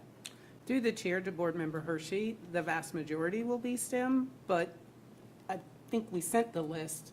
I can see that there are books that are, you can't naturally tell from every title, but I think Right. there are books that are not STEM, but the vast majority of the books are STEM-based. That's the first time that they Had more of a focus. more of a focus on instead of STEM. just. And so just one more thing through the chair to Dr. Green. Two things. One, we talk about families, opting out if a family didn't want their child to participate and receive a book. Is that an option for the parent? And the other is, how would the district then provide the preview list of books for parents prior to their child if they wanted them to participate? Through the chair to Board Member Hershey, the list will be provided. But I will tell you, there's still titles that you just have to see the book until you really know what the title is. And that's why during the day, the students can choose the 2 books, but the book fair is also open in the evening. So parents can come to, at that time, purchase other books or whatever is offered at the book fair. But yes, the list will be provided. But a parent could choose to have their child not to participate. That is correct. And we have always maintained that there could be substitute titles. And that's why we request that every principal go through those titles, even though by statute, we're not required to go through book fair, but we ask all of our principals to make sure, have someone go through all the books, make sure. Vice Chair Pearson. Through the chair to Dr. Green, I'm now confused because I thought we were talking about the Read USA Book Fair where that happens during the school day and the books are no charge to the student. Yes. I didn't realize those were open at night for parents to come and purchase. Yes, there are some, not every school has to, but some schools also want it open because they have other things than books, pencils. But that's not the Read USA. This- That's why I'm getting Yeah. confused. When there's the There's book. Scholastics and Read USA. During the day is Read USA. Those books are for children to select. This year, they only get 2. But schools do have nighttime where they're bringing families. But, I'm feeling someone like nodding while I know you see her, but I feel like she's looking in my direction. Maybe Ms. Renfro needs to add some I'm clarity. still confused. I think we have 2 different kinds of book fairs and they're getting conflated, but maybe I'm just. Ms. Renfro, please. Sure, through the chair to Vice Chair Pearson. So the Read USA book fairs, for which Scholastic is a sponsor, right? Those book fairs happen during the day. The children have a choice of 2, with the flyer identifying, the school identifying the date of their book fair, the same time those book lists go home. So they have time to get excited. The flyer even says, time to get excited, review, click on the QR code, review the books. Scholastic book fairs, which several schools have been holding since December, do have that component where they can purchase things and purchase other things. So it's similar in that it's the same vendor, like the feel of it feels like that. They don't have to bring money, but they will have preview through the book list and the QR code prior to the date of their fair. Okay, so I want to ask another clarifying question. So this agenda item, we're talking about the Read USA Book Fair that is open during the school day only, and students do not need money, but there is no opportunity at night for families to come and shop the Read USA Book Fair because we're paying for the books. So no one buys anything from the Read USA Book Fair out of pocket, whether it be a student or a parent. these are free to the students? Through the chair to Vice Chair Pearson, they are free to the students. Okay. Yes, Board Member Willie. I do think there's you can, as a student, buy more than the free books that you have. There's an ability to buy something at the fair. Am I? Not the read you. Sorry. I feel like there's still, they Miss- still have things you could purchase. You can bring your own money as well. You get your two. As a point of order, let's let Board Member, I know we're all excited about this agenda item, but let's let Board Member Willie finish, and No, that was just it's my- Ms. Renfro that can was respond. I thought that was my experience, that you do get your two free books, but if you wanted to bring dollars, you could also purchase the erasers and other things there as well. But they may have changed that. So again, Ms. Renfro, if you could assist us, since I believe book fairs fall in academic services, and help us distinguish what's happening on this versus book fairs, does it somehow commingle, to quote my colleague? Sure. Through the chair to Board Member Willie, I'm not aware of additional materials. I go by the contract and our conversations with Read USA. So it's not my interpretation that there are additional items. Other questions? Yes. Board Member Jones. Thank you, Madam Chair. Through the chair to Dr. Green and Ms. Renfro. This is a partnership, am I correct, with Read USA, and who pays for the books for Read USA? Through the chair to Board Member Jones, it's $5 from the school district, $5 from Read USA they raise money to pay $5 and we pay $5. So it's 50-50? Yes.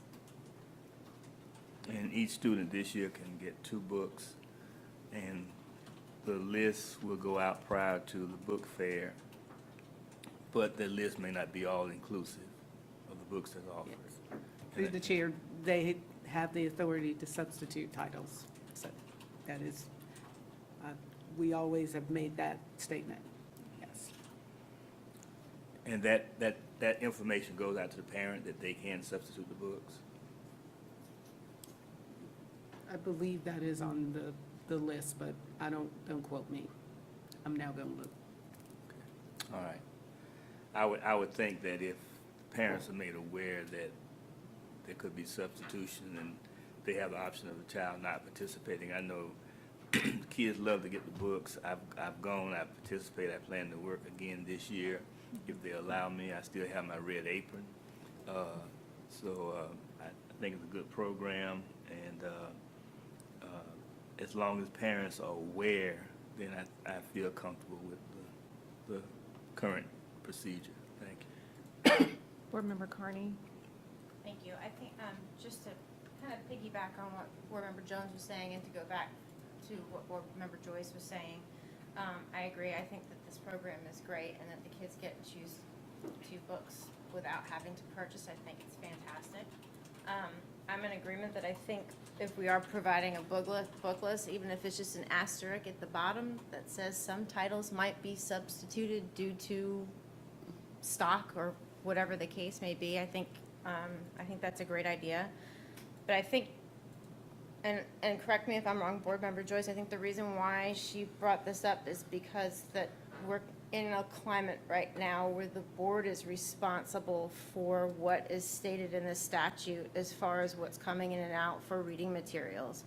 And going forward, I think we need to make sure as a board that we are covering all of our bases and making sure that every possible piece of information is sent home to the parents, and so that we're keeping the lines of communication going as far as what titles are going to be provided to students. Whether it be for Read USA, Scholastic, or some other company that wants to come in and provide a similar service to us, I think that we as a board need to be in agreement that we need to make sure we understand that statute. And even though right now DOE is saying that it doesn't apply to book fairs, it may in the future, and so it wouldn't hurt for us to be protecting ourselves from it now. Go ahead. Real quickly, if I could ask a question. Ms. Renfro, may I do a double check on something? So if the flyer goes home, it has the list, it has an asterisk, as Board Member Carney indicated, those things occur. Parents can opt their child out of going with their class without them, all right? My recollection, and I volunteered at a couple of them last year, was that they were multiple days in schools.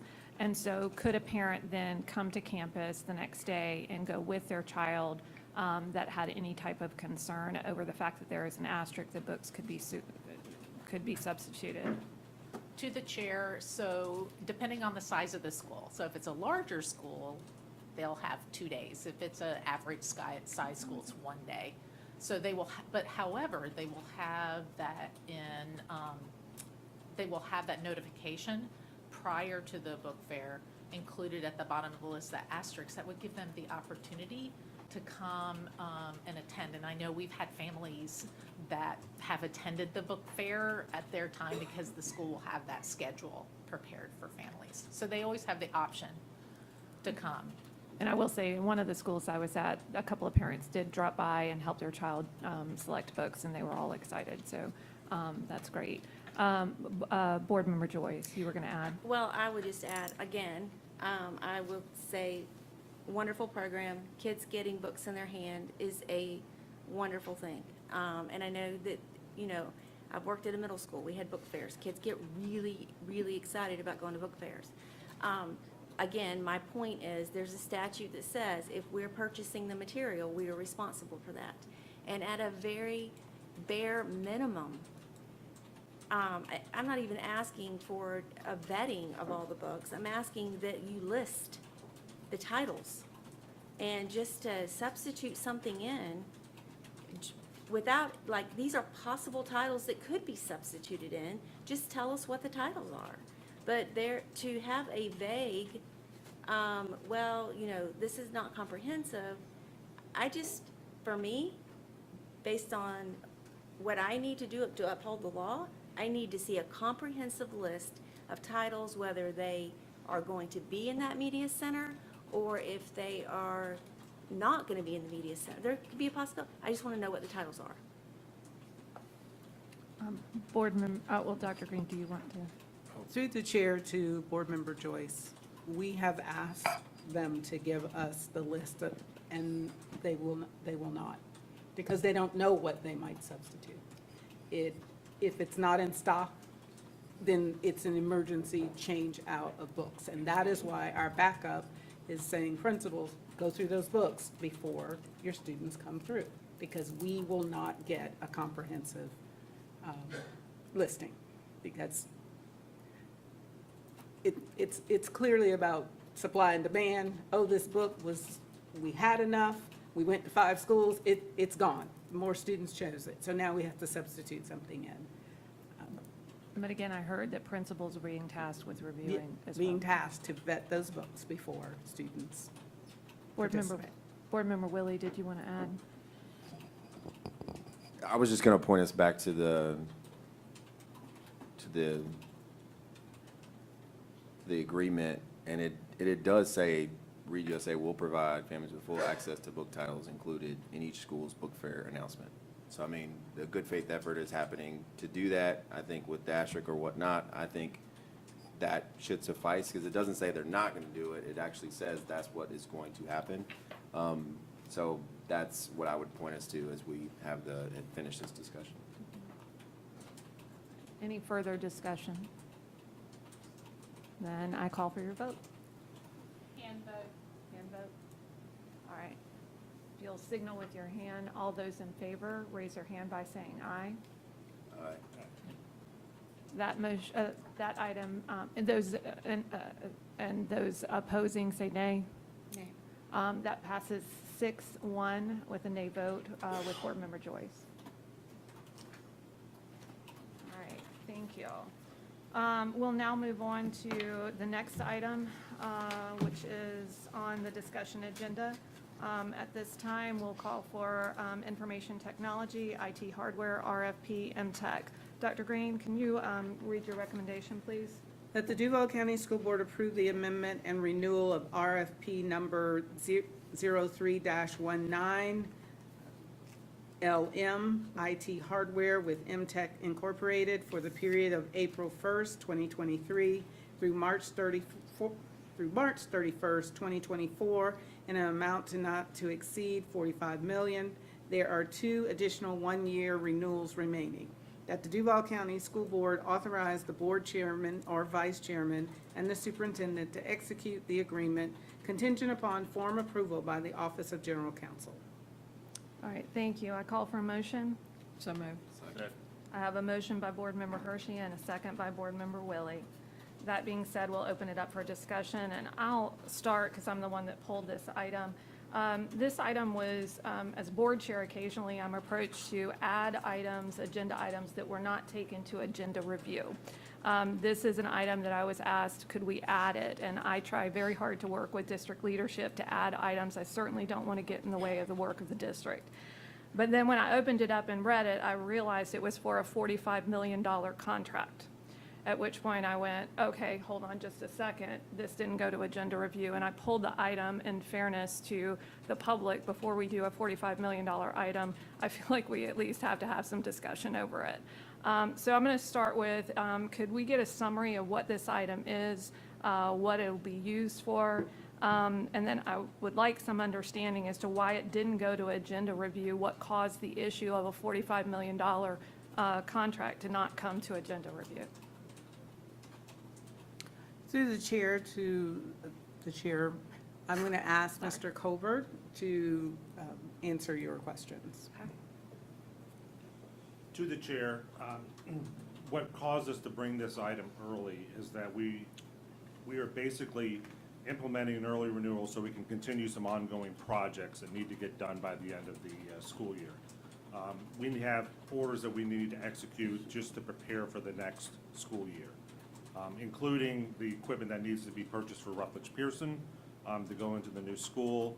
And basically what had happened is during this school year, we had a lot of orders for computers. And this was primarily what MTech takes care of us with. They have a contract that takes care of laptops, printers, tablets, the laptop carts, lockers, those sorts of things. This contract is used by multiple sources. So that includes traditional public schools, charter schools, even private schools leverage this contract because they can. The half-cent sales tax is leveraging this contract to purchase items that reduce cost, items that reduce title office uses it, and title office uses it in food services. Also, just with the giant influx over the last year with money into the district, it caused us to go over the authority that we had of $45 million. Okay, so I certainly appreciate that we're in a situation where we need to move forward and whatnot. I'm not understanding why we didn't have a warning to say, hey, by the way, we're running out of time on this. We're running out of a dollar amount on what the board has previously approved. And it wasn't done in a way that it could be brought to us in a timely manner so that it could actually happen at agenda review. Again, it's a $45 million contract. And again, I don't want to interfere with students having what they need and teachers having what they need, but I am concerned that there wasn't a red flag that said to you as an assistant, as our chief information officer, hey, by the way, agenda review's coming up. We've run out of money on this. What do we need to do?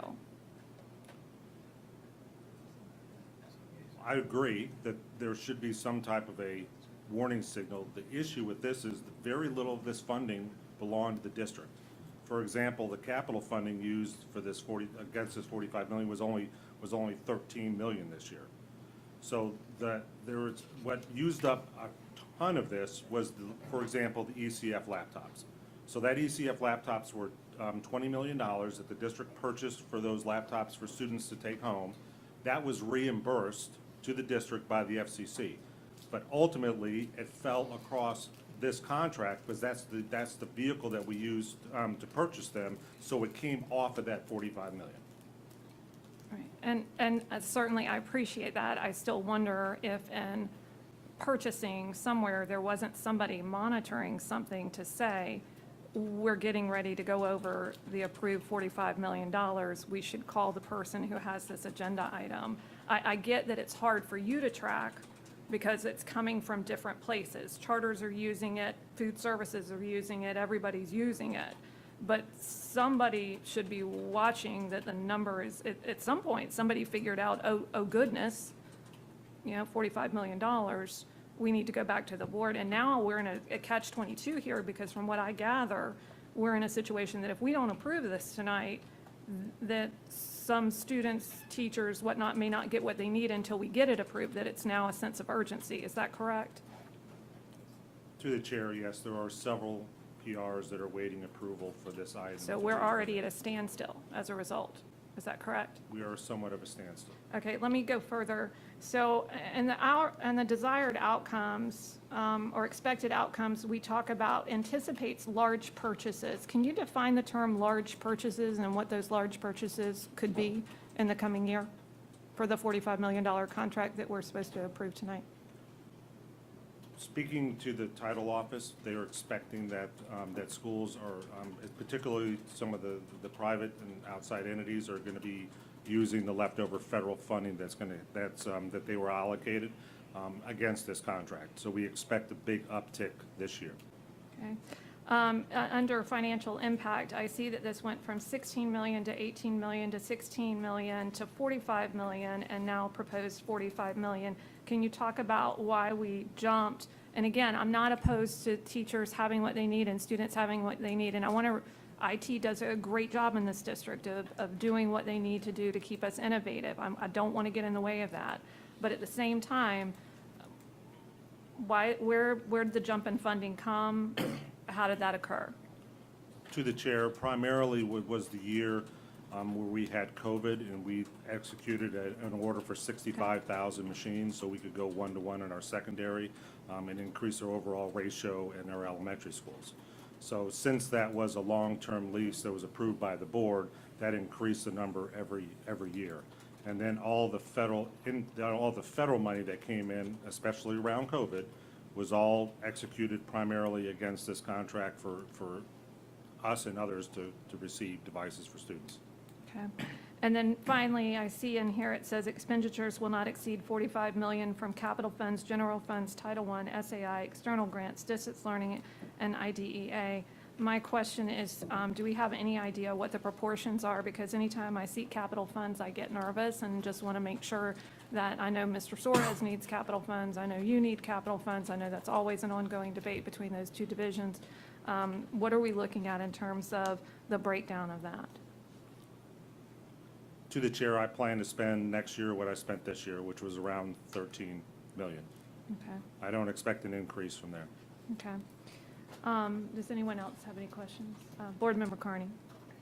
To the chair, to Mr. Colbert, just to go off of what Madam Chair was saying in regards to the breakdown of the costs, I'm concerned if we're using ESSER to use some of this, to pay for this year, what's going to happen when we no longer are receiving ESSER, and how are we going to be able to make up with probably impending higher costs coming for the next school year? I don't know, without seeing the proportions of the dollar amounts of how it's all broken down, it's hard to gauge where we would be going forward with those funds going away. Through the chair, the ESSER funds that we use were primarily executed to put things like interactive monitors in elementary school classrooms. So those things are very long-term. There was pieces from MTech in there because everyone has a computer on the back, but we primarily tried to shore our elementary schools and our secondary schools up from some of it from the stuff that was just basically lost during COVID because things just left, right, during that whole episode. So we tried to use the ESSER funds to take care of that. And so that way the capital money that we'd receive would be able to maintain what the students are supposed to have in the ratios in the classroom. Thank you. And then one final question, and I believe this will be for Dr. Green potentially. So what I'm hearing here, and again, I want to reiterate, Mr. Colbert does great work. I appreciate the manner in which he conducts our IT division and trying to get things that are innovative in our classrooms and such. What I'm really hearing here is that potentially he was not notified that we were getting ready to expire. Somebody somehow, or can we put some systems in place to ensure in the future, if we're approaching this contract in particular, we're getting to that $45 million mark, that somebody raises a red flag to Mr. Colbert so that we don't, so that we can truly board workshop this item in the future, or anything that could happen along this line. It just, again, it's a $45 million contract, and I don't want to attribute all the blame as to why we're in this moment to Mr. Colbert, because I think it potentially is bigger than that. Through the chair, we will work with purchasing and other entities. The concern I have is everything doesn't come to purchasing, especially when we're dealing with private schools, charter schools. It's coming from Right. a plethora of different locations.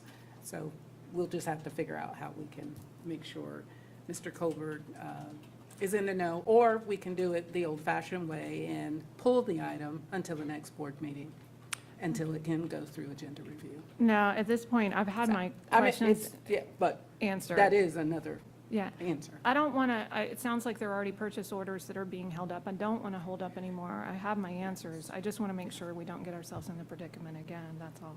Yeah. At this time, is there any further discussion? Board Member Willie? Through the chair.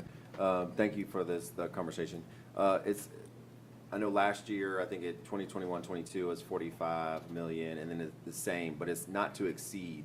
So is the plan to, I know the last year was purchased like 65,000 computers. That's not the plan this year. So we probably won't go get up to the 45 in your mind, or because of the other entities that are involved with this, we still may get up to it. Through the chair, we are still have one more year of payments on that long-term lease, so that'll be included in that. I'll have my traditional capital spending, but the primary reason that this is so high is to cover those other entities. Got it. But then I do anticipate that the following year, this will drop down to a normal number. Got it. And really, one last question. You talk about the other entities, the private, the other ones. How does that actually work for somebody who doesn't understand this contract? You see the 45 and you say a private school is underneath this contract. Tell us a little bit more about that. Through the chair, just because we have such incredible buying power, we have a contract and we get a discount that no one else can traditionally get. So they are allowed to leverage that contract to receive that same discount that they just wouldn't normally receive. So how does that money work? How does that money flow? If a random private school A wants to take advantage of our contract, they're paying the district, or they're paying MTech directly? How does that work? It's somewhat of a complicated process, but the money kind of flows and goes through that same contract entity, but the money comes from them. Got it. And because it's a very unique contract, so I just wanted that explanation to be out there, because it seems ballooned, but there's a lot of intricacies to it, so I wanted that to be clear. Thank you. Yeah, through the chair, there's a very small portion of this that's actually district funds. Right. Thank you. Board Member Joyce? Thank you. So through the chair to Dr. Green and Mr. Colbert, I want to make sure that I understand this. When we look at the 2018 and 19, and we spent $16 million, and then 18, and then 16, is that capital money that was used specifically for devices within our district? Okay. And then because of this contract that we entered into to get it at a reduced rate, in 21-22, that's where it ballooned to the 45 million. Am I? Through the chair, that's correct, with all the federal money that flowed in. So that was federal money. This year on the 22-23, it doesn't look like we are getting any ESSER money. Like, we used ESSER funding for the 45 million last year, but we're not using ESSER funding for the 45 million this year. It's not, we have one more large order to purchase for the interactive monitors and the associated parts for the elementary school classrooms. We are prepared this week to execute an order of about 1,000 units to take care of the rest of those classrooms. How much will that cost? About 5.2 million. Is there any way through the chair, to the chair, that we can approve that and then work through the rest of this? Because if we're not using ESSER funds and we were using ESSER funds, that large amount to me, I think needs more conversation and more research behind that amount. Is there any way through the chair to Dr. Green that we can approve what is waiting right now and then have this come before the board at the next workshop to actually workshop it? Can I make one comment on that to the chair? There's also all the stuff for the schools that are being built. We are estimating this week, so we can get that stuff ordered. My concern would be that it would not come in by the time that the school opened. In August. Correct. And how much is that?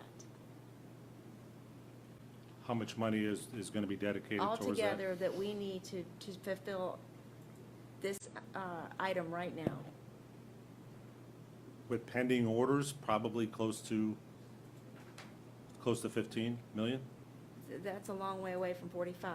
And again, I'd like to understand the remaining part of that with ESSER and projecting for the future as well. I mean, I think there's just more conversation that needs to be had. So I would like to make an amendment if it's possible. I'm going to get Mr. Poole queued in right here real quick. Mike, may I ask a question real Sure. quick? And then I'm going to come right back to you. Perfect. As a point of clarification. This contract amount is right now signaled for $45 million. You've seen the contract that's out there. It's explicit in there that to get the rates, that it's at $45 million. If we unilaterally lower that to $15 million, does that mean that you have to go back and negotiate the contract? I just don't know.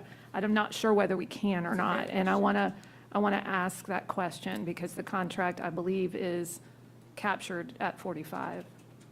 To the chair, the answer is yes. That's considered a counteroffer, Right. which then is subject to negotiation with the other side.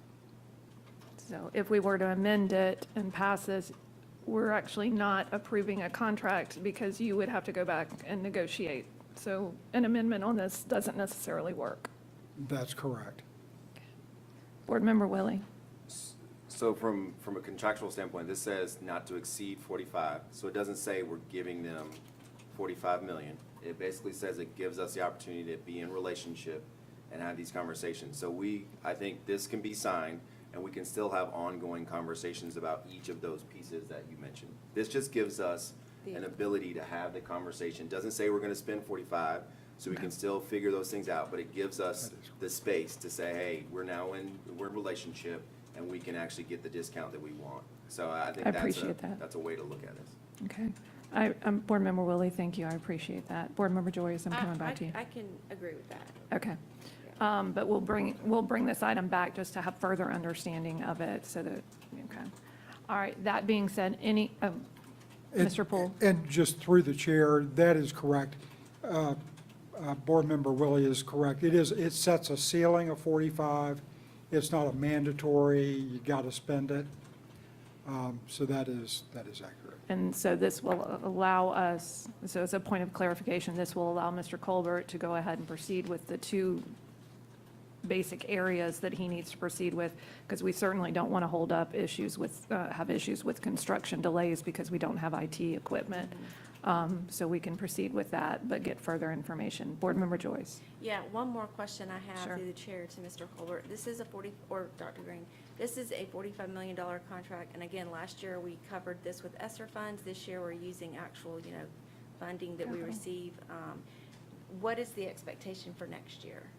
Are we going to be required to enter into another contract with this large dollar amount, or what does that look like moving forward?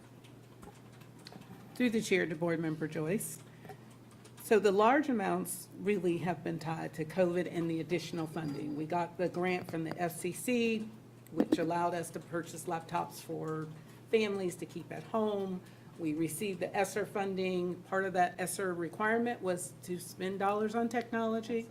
And so we chose projects that once you do it, it should be there for a long period of time. Don't mess with the gigantic board on your classroom, because that might be the last time you get one. because we were able to do that project. So once that project is done, that is it for ESSER. It doesn't mean that next year, that we're building 5, opening up 3, 4 new schools, so you'll need that limit so that you can make sure you're not gonna have an issue purchasing computers for the schools that are built. Mr. Colbert and his team does kind of analyze what's been our trend, what's been our sort of method of determining what is that ceiling. We are also making decisions for every school that has money to buy. It's for everybody to use this contract. So a school may have had the PTA raise $20,000 for something that would be in this contract. And so a school will put in an order for it. Mr. Colbert does not know about every single school, or doesn't know when a private school makes that decision. But when you look at your past history of trends, that's what he built upon. It has just been larger because of this influx of dollars that had to be spent on technology. Okay. So I would say in the out years, it may not be at the size of 45 million, but it still will be significant because we have new schools coming online. Okay. And when can we expect to see the item come next year? Is that gonna be a January, December item? Because if this is April, I mean, I would like to actually just have it before and have conversation around this. So when if you were calendaring it, when do you expect we would receive it next year, the item? If the ask is, through the chair, if the ask is to send it back to April again, then we would probably do it, I'd like to do it at least 2 months in advance. Okay. So we'll get the item in February? Okay, perfect. Okay. All right. Thank you. And I think I also heard that purchasing might set up some mechanisms by which to help Mr. Colbert know if we're getting close to that threshold as well. Any other discussion? Seeing none, I call for your vote.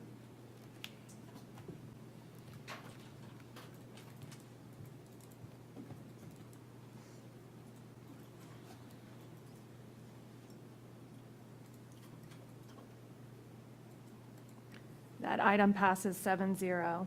I go to the next item that was pulled for discussion. It is operations, facilities, project design, construction and maintenance, approved stormwater credits purchase agreement with the city of Jacksonville. Dr. Green, can you read your recommendation? That the Duval County School Board approve the stormwater credit purchase agreement between the city of Jacksonville and Duval County School Board in the amount not to exceed $95,059.24.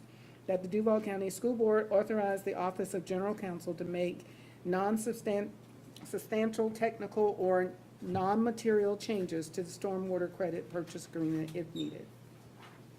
I ask for a motion. Second. I have a motion by Board Member Jones and a second by Board Member Hershey.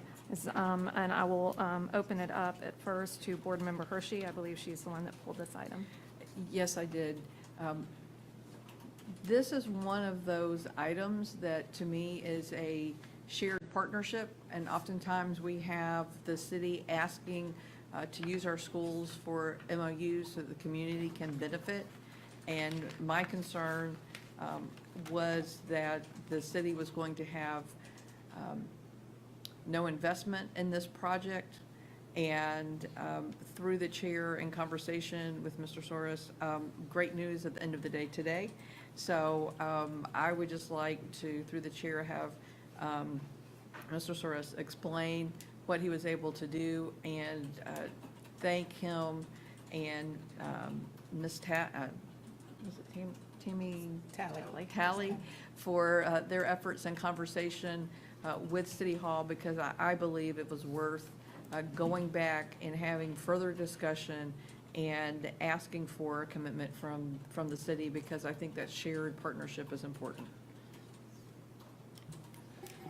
Through the chair to Board Member Hershey, that's correct. When we really looked at the situation and the fact that there was going to be a clear community benefit as a result of this new AstroTurf field being built at Englewood High School, we thought it seemed prudent to make one last effort to talk to the City of Jacksonville leadership, and so myself and Ms. Tammy Talley, we got on the schedule for that meeting and met last Thursday. Initially, they kind of upheld the position that they simply couldn't donate the stormwater credits because it's something that's, sought after by a lot of organizations. But after we talked through the benefits that are potentially there for the community, they came back and said that they would either cover the cost of this agreement on our behalf for the $95,000 or reimburse us for an expense if we had to pay it. But either way, that they would do that, and we received a follow-up email from the Director of Parks and Recreation confirming that. And that is obviously in return for allowing community access to the field, which is something that we were going to do. So in the end, we feel confident that they will cover this cost for this agreement. But we still need the agreement to satisfy requirements from the Florida Department of Environmental Stormwater Protection for stormwater treatment as a result of the new field. I appreciate that, and I appreciate the persistence and further conversation with the city. And I'd just like to say to the board, because I bring this up often, that we cannot be the one to always give without nothing in return. And I hope that the board as a whole will continue to pick up this mantle and ask for the city to engage and have a shared partnership with us when the community benefits from investments that we make. Any further discussion? I have a question thank you for the work on this, because I think this was brought up in the agenda review, and it's great that the traction has happened. Do we need to have a separate agreement with the city that states what you stated, knowing, I say that because we know there's going to be a shift and change in leadership pretty soon, so just figuring out, do we need a separate agreement, or does this suffice, or does an MOU suffice between our two departments? Through the chair, to Board Member Willie, what will be memorialized will be the joint use agreement. There's currently one in existence for the high school facilities. The AstroTurf field will be added to that agreement, and in there, it will stipulate the city's requirement to pay this $95,000. So that's how we'll memorialize it in a written agreement. And we need to get that done, obviously, within the next 90 days, if at all possible. Sounds good. Yeah. Any further discussion? Seeing none, I call for your vote.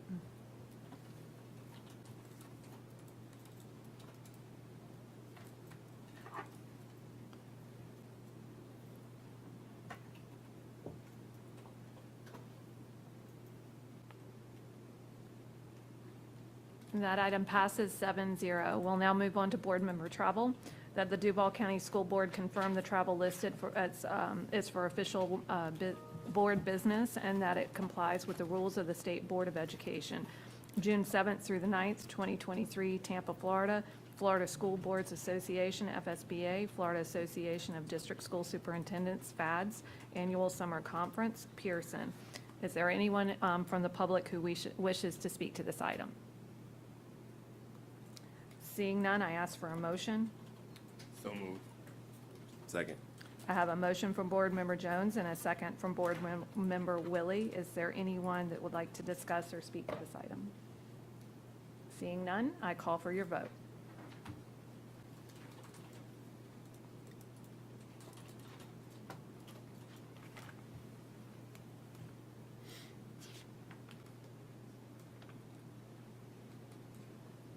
That item passes with a vote of 7-0. We are now in for the record. I am going to start to my right with Board Member Hershey. Thank you. I just want to thank everyone who bravely spoke out tonight to share your story specific to the events that have been discussed through the chair by our legal counsel and then by members of the community. I want to spend my time and for the record to address a few items. I have not only I've heard you loud and clear, as a mother who has a daughter who graduated in 2013 and someone from her class spoke tonight, as an aunt who has a niece who graduated from DA, as well as a niece who currently attends DA. And some of you who spoke tonight are personally known to me, and I have heard you loud and clear as a friend. Having said that, through the chair to Dr. Green, I'm asking tonight that the district conduct an internal investigation to explore how this incident happened, how it was allowed to continue, and who is responsible. I would like to know the framework for that investigation and timeline by our next workshop. The investigation must be sufficiently broad to address how this happened and not simply a narrow focus on one employee. I highly applaud the district for actions that have been taken and following Florida Statute 1012.796, paragraph 1, D2, which specifies actions of the district. Thank you for taking steps to report to the Department of Education as well as to the Ethics Commission.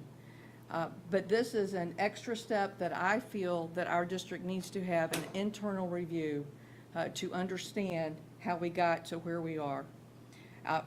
Finally, Dr. Coker, I would like a review of policy 6.84 and 6.80 at our next policy meeting. And I'm asking for clarity on how the district is exercising management rights and our collective bargaining as it applies to professional standards. To sum up, as something that my pastor said Sunday, when warning signs are ignored, disastrous things can happen. And we have heard testimony tonight that I believe is grave against the district, and I am just asking through the chair to Dr. Green that we take action as a district to understand how we got to where we are today. All right, thank you. I'm going to move to Board Member Willie. Appreciate those words. And through the chair, it took a lot of courage for folks to stand up here and say those things today, and I appreciate you giving us that information. And now we have a responsibility to do something with that, and I applaud the board, the district for moving how it did, but now that we've heard even more, we're complicit if we don't. And I want the folks who spoke and all the community to hear that. And we're going to be doing something about it. Action will be taken. So I really just want to applaud the courage of the folks who stood tonight and the folks who even submitted letters and didn't stand here tonight. We want to be a district where we're safe. And right now, there's so much going on. This is happening. And we want to make sure that we're doing what's right by our students and our staff. We've heard it from both students and staff tonight. So once again, thank you for your courage. I'll also just, the incidents in Nashville hit very, very hard. The next morning, I was here speaking to the PTA, and I couldn't talk for the first little bit because you all know that there was 9-year-olds, and my daughter just turned 9 on Saturday. So I imagine her and her friends, and I'm like, man. And I know that I thank you, Dr. Green, for we always talk about safety on this board. But at the end of the day, there are folks who have bad intentions. And I think we can always do more, and we should always be thinking about it. But I also have to say this too as well. Like, policies have consequences. And unfortunately, there are a lot of things that are going on and policy-wise that allow certain things to happen. Also, silence has consequences, and we need to be speaking up as a board too. Even though we don't affect gun laws and things like that, we have a voice, and we need to use our voice, because this should not happen. It should not happen to a 9-year-old. And it's just so frustrating that we almost have become almost numb to it. So I appreciate the presentation today about all the different things that we're doing. I encourage us to continue to always keep safety at the top of mind, but also encourage us to use our voice too, because this is things that happen outside of our schools affect our schools every single day. Also, just want to celebrate a lot of great things are going on in our district. Had a chance to hang out with the folks at Special Olympics this past week. Ribault had it at their track for some of the middle schools around. They came during the day and participated in different events. You talk about joy. If you've never participated in a Special Olympics event, whether it's on a weekend or in our schools, please do it. And I'm talking not just board members, but anybody in our community. They always need more volunteers. It is a special, special time for the students, for those athletes, for the coaches. So I just appreciate that time. And thank you to Special Olympics and that partnership that we have with them. Also want to recognized that got a chance to attend the 5,000 Role Models. The Friends of the 5,000 had a celebration to sort of talk about the different partnerships that they had. So I really appreciated being at that event. Really phenomenal if you think about these young men who get to really just be poured into. So that was also fantastic. And last, what I'll just mention is I know Board Member Jones and I are going to be having a town hall on April 24th where we just want to talk about the different, number one, accomplishments that have happened in District 4 and 5, but also there's going to be transition. The district lines, the city lines that moved actually affect schools and neighborhoods and who represents them. So we want to make sure the community is informed about what that looks like. So we're going to be having that, and there will be more details, of course, on our website and whatnot. But really want a chance for the community to come in and hear about all the different transitions that are happening and all the positive things that are happening, too, in our community.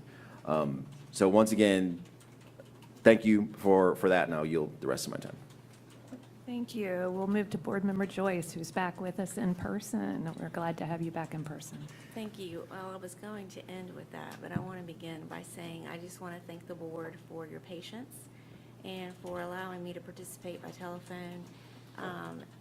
I never felt like I was out of the loop, and it's just very kind. I know we have it in board policy, but this board put it in policy, and I want to thank you, Dr. Coker, for initiating that, because sometimes we can't be here.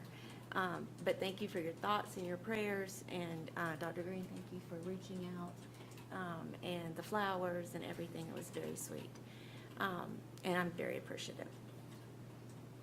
Board Member Hershey, thank you. We needed that, and I wish I would have thought of it. We need that to be done, and I just want to thank you for bringing it to the board, because you said, I had 2 daughters that graduate from Douglas Anderson, so it hits home. And it doesn't matter what school it is. It's just unacceptable. It's unacceptable in any of our schools. And so I want to thank you for that. And I completely support that. I want to also say that I know we referred to board policy tonight when we talked about speaker protocol. And I felt the energy and I felt the anguish. And they want to say his name. You want to. And the last speaker that came, I almost stood up and applauded her because she said it hasn't been said in 20 years. I'm going to say it. And when I looked at the policy, it says that I think, what we base this off is speakers will avoid the use of profane or vulgar language or personal attacks. This is not a personal attack. It's not any of those things. And so I'm going to ask the board to reconsider this protocol.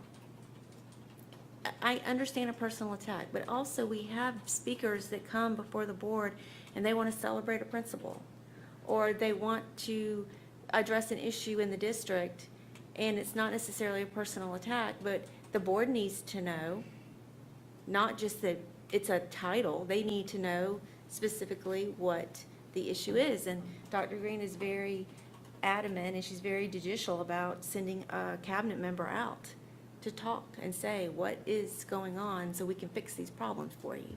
And so I'm going to ask the board in the next time we have policy to rethink about, addressing the board. And maybe it's not a personal attack. Maybe we can look at a place where we can call people out by name in some fashion. So I want to do that. I don't think that it doesn't match to me, and I want it to match. All the heavy stuff I've said all the heavy stuff. Ortega Elementary was Tuesday. Dr. Green and I were able to go to the 100-year celebration. That was my first outing after my procedure, and it was beautiful and wonderful, and I love to see the students at that school. And they did a theme through the decades, and so, they had little kids walking around with candy boxes of candy you could get in the 40s and candy you can get in the 50s and the 60s. It was just adorable. Ms. Rose Hammond did a fabulous job in the PTA of organizing that event. I want to congratulate Ms. Edwards at Stillwell for receiving her outstanding educator in Black history. I personally know her. I've personally been in her classroom. She's an amazing educator, and she's done an amazing job at Stillwell and the Military Leadership Academy. And then I want to remind everybody that Chafee Trail is having a groundbreaking next week. And if you live out on the west side, it's going to be fun and fabulous, so please come. All right, thank you so much. All right, moving to Board Member Carney. Thank you. I'm going to speak about what it's all on our hearts tonight, and I do want to also say something to everyone that came and spoke from their heart tonight about the situation at Douglas Anderson. I'm a mom of 2 daughters who are teenagers, and also on a personal note, I grew up with a close friend who had some issues with a teacher in 4th grade and again in 8th grade. And it goes back to the see something, say something that one of our community members said tonight, because I was one of those kids that saw something and I didn't say something. And this was a long time ago. And it's so important because I'm still friends with this person to this day. We've had conversations about the incidents that had happened way back when. And so this really strikes a very personal, heartbreaking chord to me. And it's in a very emotional situation for me on a personal level. So thank you, Board Member Hershey. I appreciate what you did tonight, and I believe that it needs to happen because no matter where you live, and I'm from New York, it happened in New York, it happened multiple times, and it can happen in any school. And we need to make sure that it doesn't happen anymore in any schools, period. I will promise you as a board member in this district that I will be vigilant about keeping our students and our teachers safe, whether it be from someone who is exhibiting inappropriate behavior towards a child or someone that wants to come into our school and harm our teachers and staff and our students.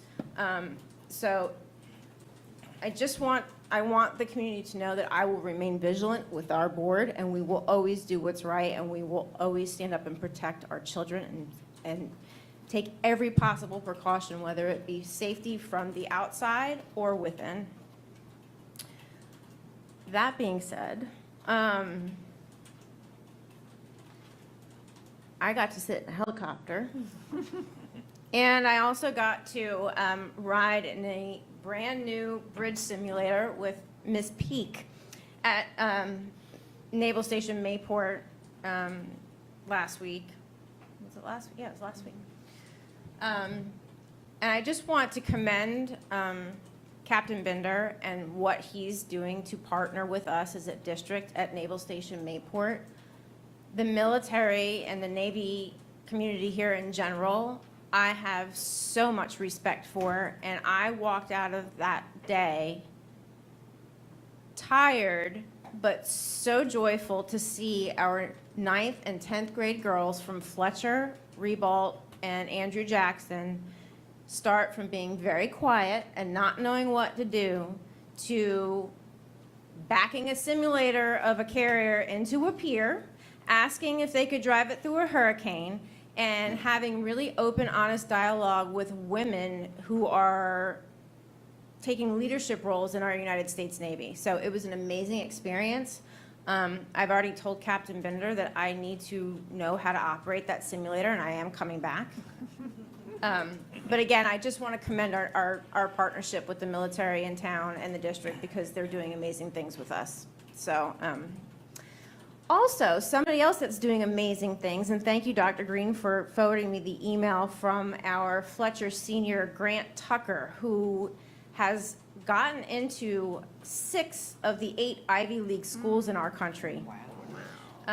It's an amazing feat, and I just want to congratulate him, and I wish him nothing but the best. Just for the record, Princeton, Harvard, Yale, Penn, Cornell, and Brown. He received acceptance letters. So his mom was very proud, and she sent an email out to Dr. Green, and I just wanted to make sure that we commend him, since that is a job well done, and that man is going to have a very bright future. So congratulations to him. All right, thank you. Moving down to Board Member Jones. Thank you, Madam Chair. I think we all have been touched by what happened at Douglas Anderson, and my heart aches for what happened, and we failed. You know, somehow we failed our students. Those students who spoke here tonight, and many more who probably didn't speak. You know, somehow the district failed, and we got to make sure that never happens again. You know, as Board Member Cornyn said, you see something, you say something, and oftentimes we don't do that. We gotta press on and let people know they have to speak up, because you do have the statute of limitations that sometimes when they speak up too late, there's nothing you can be done about it, and that's unfortunate. But I thank Board Member Hershey for her leadership in that and her advocacy, and I know you care about the city like I do, and I just want to thank you for that. I think we all care about Jacksonville, and most of all, we care about our students and our teachers. So, and then the shooting that happened in Nashville, as tragic as it was, you know, we just have to begin to address the assault weapons. I mean, I don't care how well armed JSO, our school police are, they're not equipped to deal with someone assault weapon that comes into that school. You know, they're just not. And it's not something that we can do as a board, but we certainly can advocate for it. And finally, on a lighter note, I just want to congratulate two of my principals, Mrs. LaWanda Polidor of Hidden Oaks Elementary and Lori Turner at Thomas Jefferson Elementary School for the Schools of the Month as selected by Community First Credit Union. They do an outstanding job. Board Member Willie knows the work that Ms. Polidor did. And we have outstanding leadership in a lot of our schools, and I just want to congratulate those two principals. Thank you. Vice Chair Pearson, coming to you.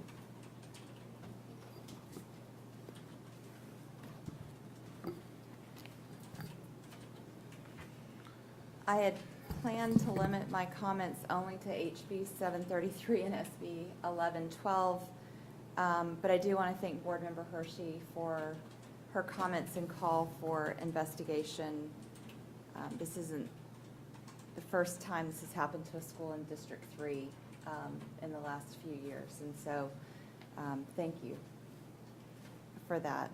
And I think several of us have been working on this issue from different angles. So even without communicating, we were working as a team. So that's good. Okay. Legislation.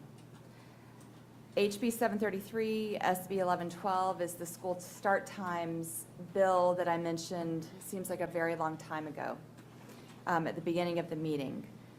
While changing the middle school and high school start times to allow teenagers to sleep longer because of health benefits is well intentioned, I do think that this item is better left to local boards to decide with community input.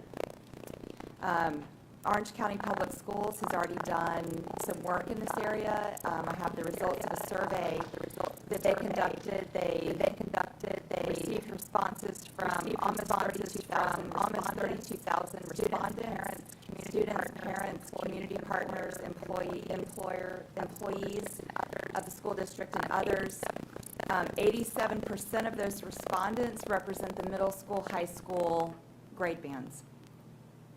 The highest level, which was strongly support among all respondents, replied that they want to maintain their current school start times. The strongest opposition among respondents was moving the start times by 40 minutes and switching elementary and high school times. So that was the most drastic, but that would conform to this proposed law. Among students, all grade bands strongly supported maintaining current start times and strongly opposed adjusting by 40 minutes and adjusting by 40 and switching with the elementary school. DCPS staff have developed 4 models, and here's a summary of their concerns. Earlier start times for elementary students could impact their alertness and attendance, could affect family schedules for getting multiple students to school, could impact family plans to have older siblings watch younger siblings after school, and could cause more families to need extended day care, causing financial impact to the families and a strain on our extended day staffing. Earlier start times in secondary schools, there is no guarantee that earlier start times will result in improved academic performance or attendance. There's also no guarantee that students will go to bed by 11 o'clock, as was stated in the presentation. Schools could move athletic practice and extracurricular activities before school, negating the sleep-in benefit, which is happening in one county, our neighboring county. Later dismissal could impact family schedules, work or volunteer opportunities for students, start times for middle school sports, and most of those facilities do not have lights. So a later start time would really impact the ability to have middle school sports. For DCPS, the biggest impact would be on logistics, particularly transportation. The House bill provides 3 years to implement and some potential funding to help with this. However, it is debatable that 3 years will overcome the bus and bus driver shortage that we are currently experiencing. There would be difficulty in securing buses for athletic events because of the later start times, and significantly impact the level of service we're currently providing to our magnet students for magnet transportation. For those who don't know, our magnet students at dedicated magnet schools catch the high school bus, ride that to the high school, use that as a hub, and then get transportation to the magnet schools.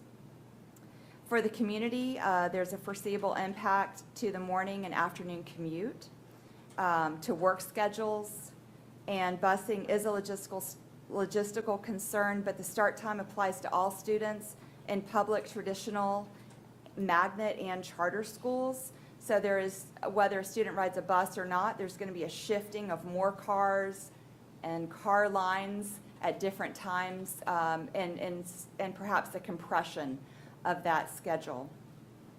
So what is the call to action in this? I would encourage you to read HB 733 and SB 1112. They're pretty much identical, and decide if you think this is a good idea or not, and then use your voice.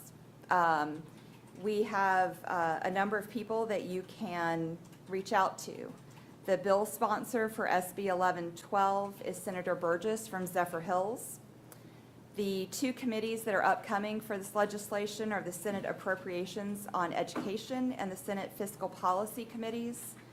And then we have two Duval senators, Senator Tracy Davis and Senator Clay Yarborough. All of these people, including the committees and people who are on the committees, you can find them at myfloridahouse.gov. But I have been in conversation with colleagues in Florida School Board Association.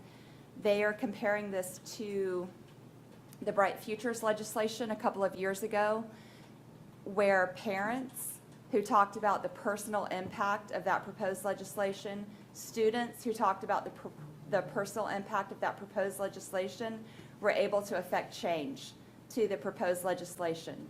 So I would highly encourage the 12 community members who are still with us and anyone listening or who's listening to the recording to please do some research on this bill, figure out where you fall on it, and please contact those who are in the position to make a decision on it, because at this point, districts have weighed in on it. It's passing through.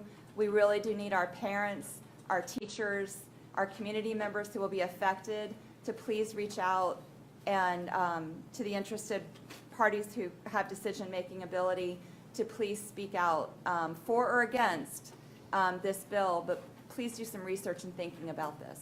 Thank you. Thank you, and I'll conclude. I want to also thank Board Member Hershey for her comments. I think we definitely have the entire board behind you and your thoughts, and so thank you for crafting that. Not a surprise, given some of the other items you've advocated for, that you would step up on this, so thank you. I want to thank the speakers who came tonight. It was incredibly painful to hear and heartbreaking to hear some of what we heard, but I appreciate your bravery your honesty, and helping us to best understand the situation. I also appreciate the way you approached it, so that we don't impede an investigation that's ongoing in our city at this time.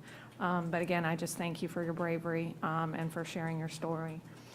I want to also thank my colleagues on the dais. As you watch the national news and you look at what's happening in cities and governing bodies, and you see people getting up and doing this, that, and the other meeting and grandstanding and all that.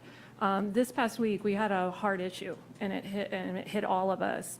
And what became very apparent to me is while we all ended up in these seats for different reasons, and we have different views on items, but there's a thing called good governance. And what I saw this week was just incredibly good governance, and I am just grateful to each one of you that in a hard moment that we were able to do the job that we were elected to do. I also want to thank the Office of General Counsel, Mr. Poole. I don't know how many hours you spent meeting and on the phone with us in this process because we can't talk among ourselves. We have to call you and ask you those questions. And each one of us certainly know how to dial you on our phone and how to show up at your office unannounced as well. And so I just thank you for your patience during what was a really hard week for us as we tried to hit the right place for our teachers, our students, our community. And so thank you to you. But most importantly, thank you to my colleagues on the dais. As board chair, you feel a lot of responsibility to try to organize and get things right, and I appreciate you helping me to do that. That being said, I want to make sure that in the end, we're sitting in a day and age where things often feel off kilter. No matter what side you're on different issues, but it just seems like sometimes society is just kind of rotating out of control. While that's all happening, we have teachers, we have school-related employees, we have principals, we have cafeteria workers and bus drivers, we have people in this building, we have region superintendents who show up every day truly with the best interests of our children at heart, despite all that's going on around them. And I just want to end this meeting by saying thank you to them. Thank you for keeping our students first. And that as the board chair, and as a former employee of this district, I am grateful for your service every day and for what you do for our children. And so with that, I will take a motion to adjourn the meeting. Second. I have a motion by Vice Chair Pearson and a second by Board Member Hershey. All those in favor signal by saying yay. Any nays? That being said, we are adjourned unanimously.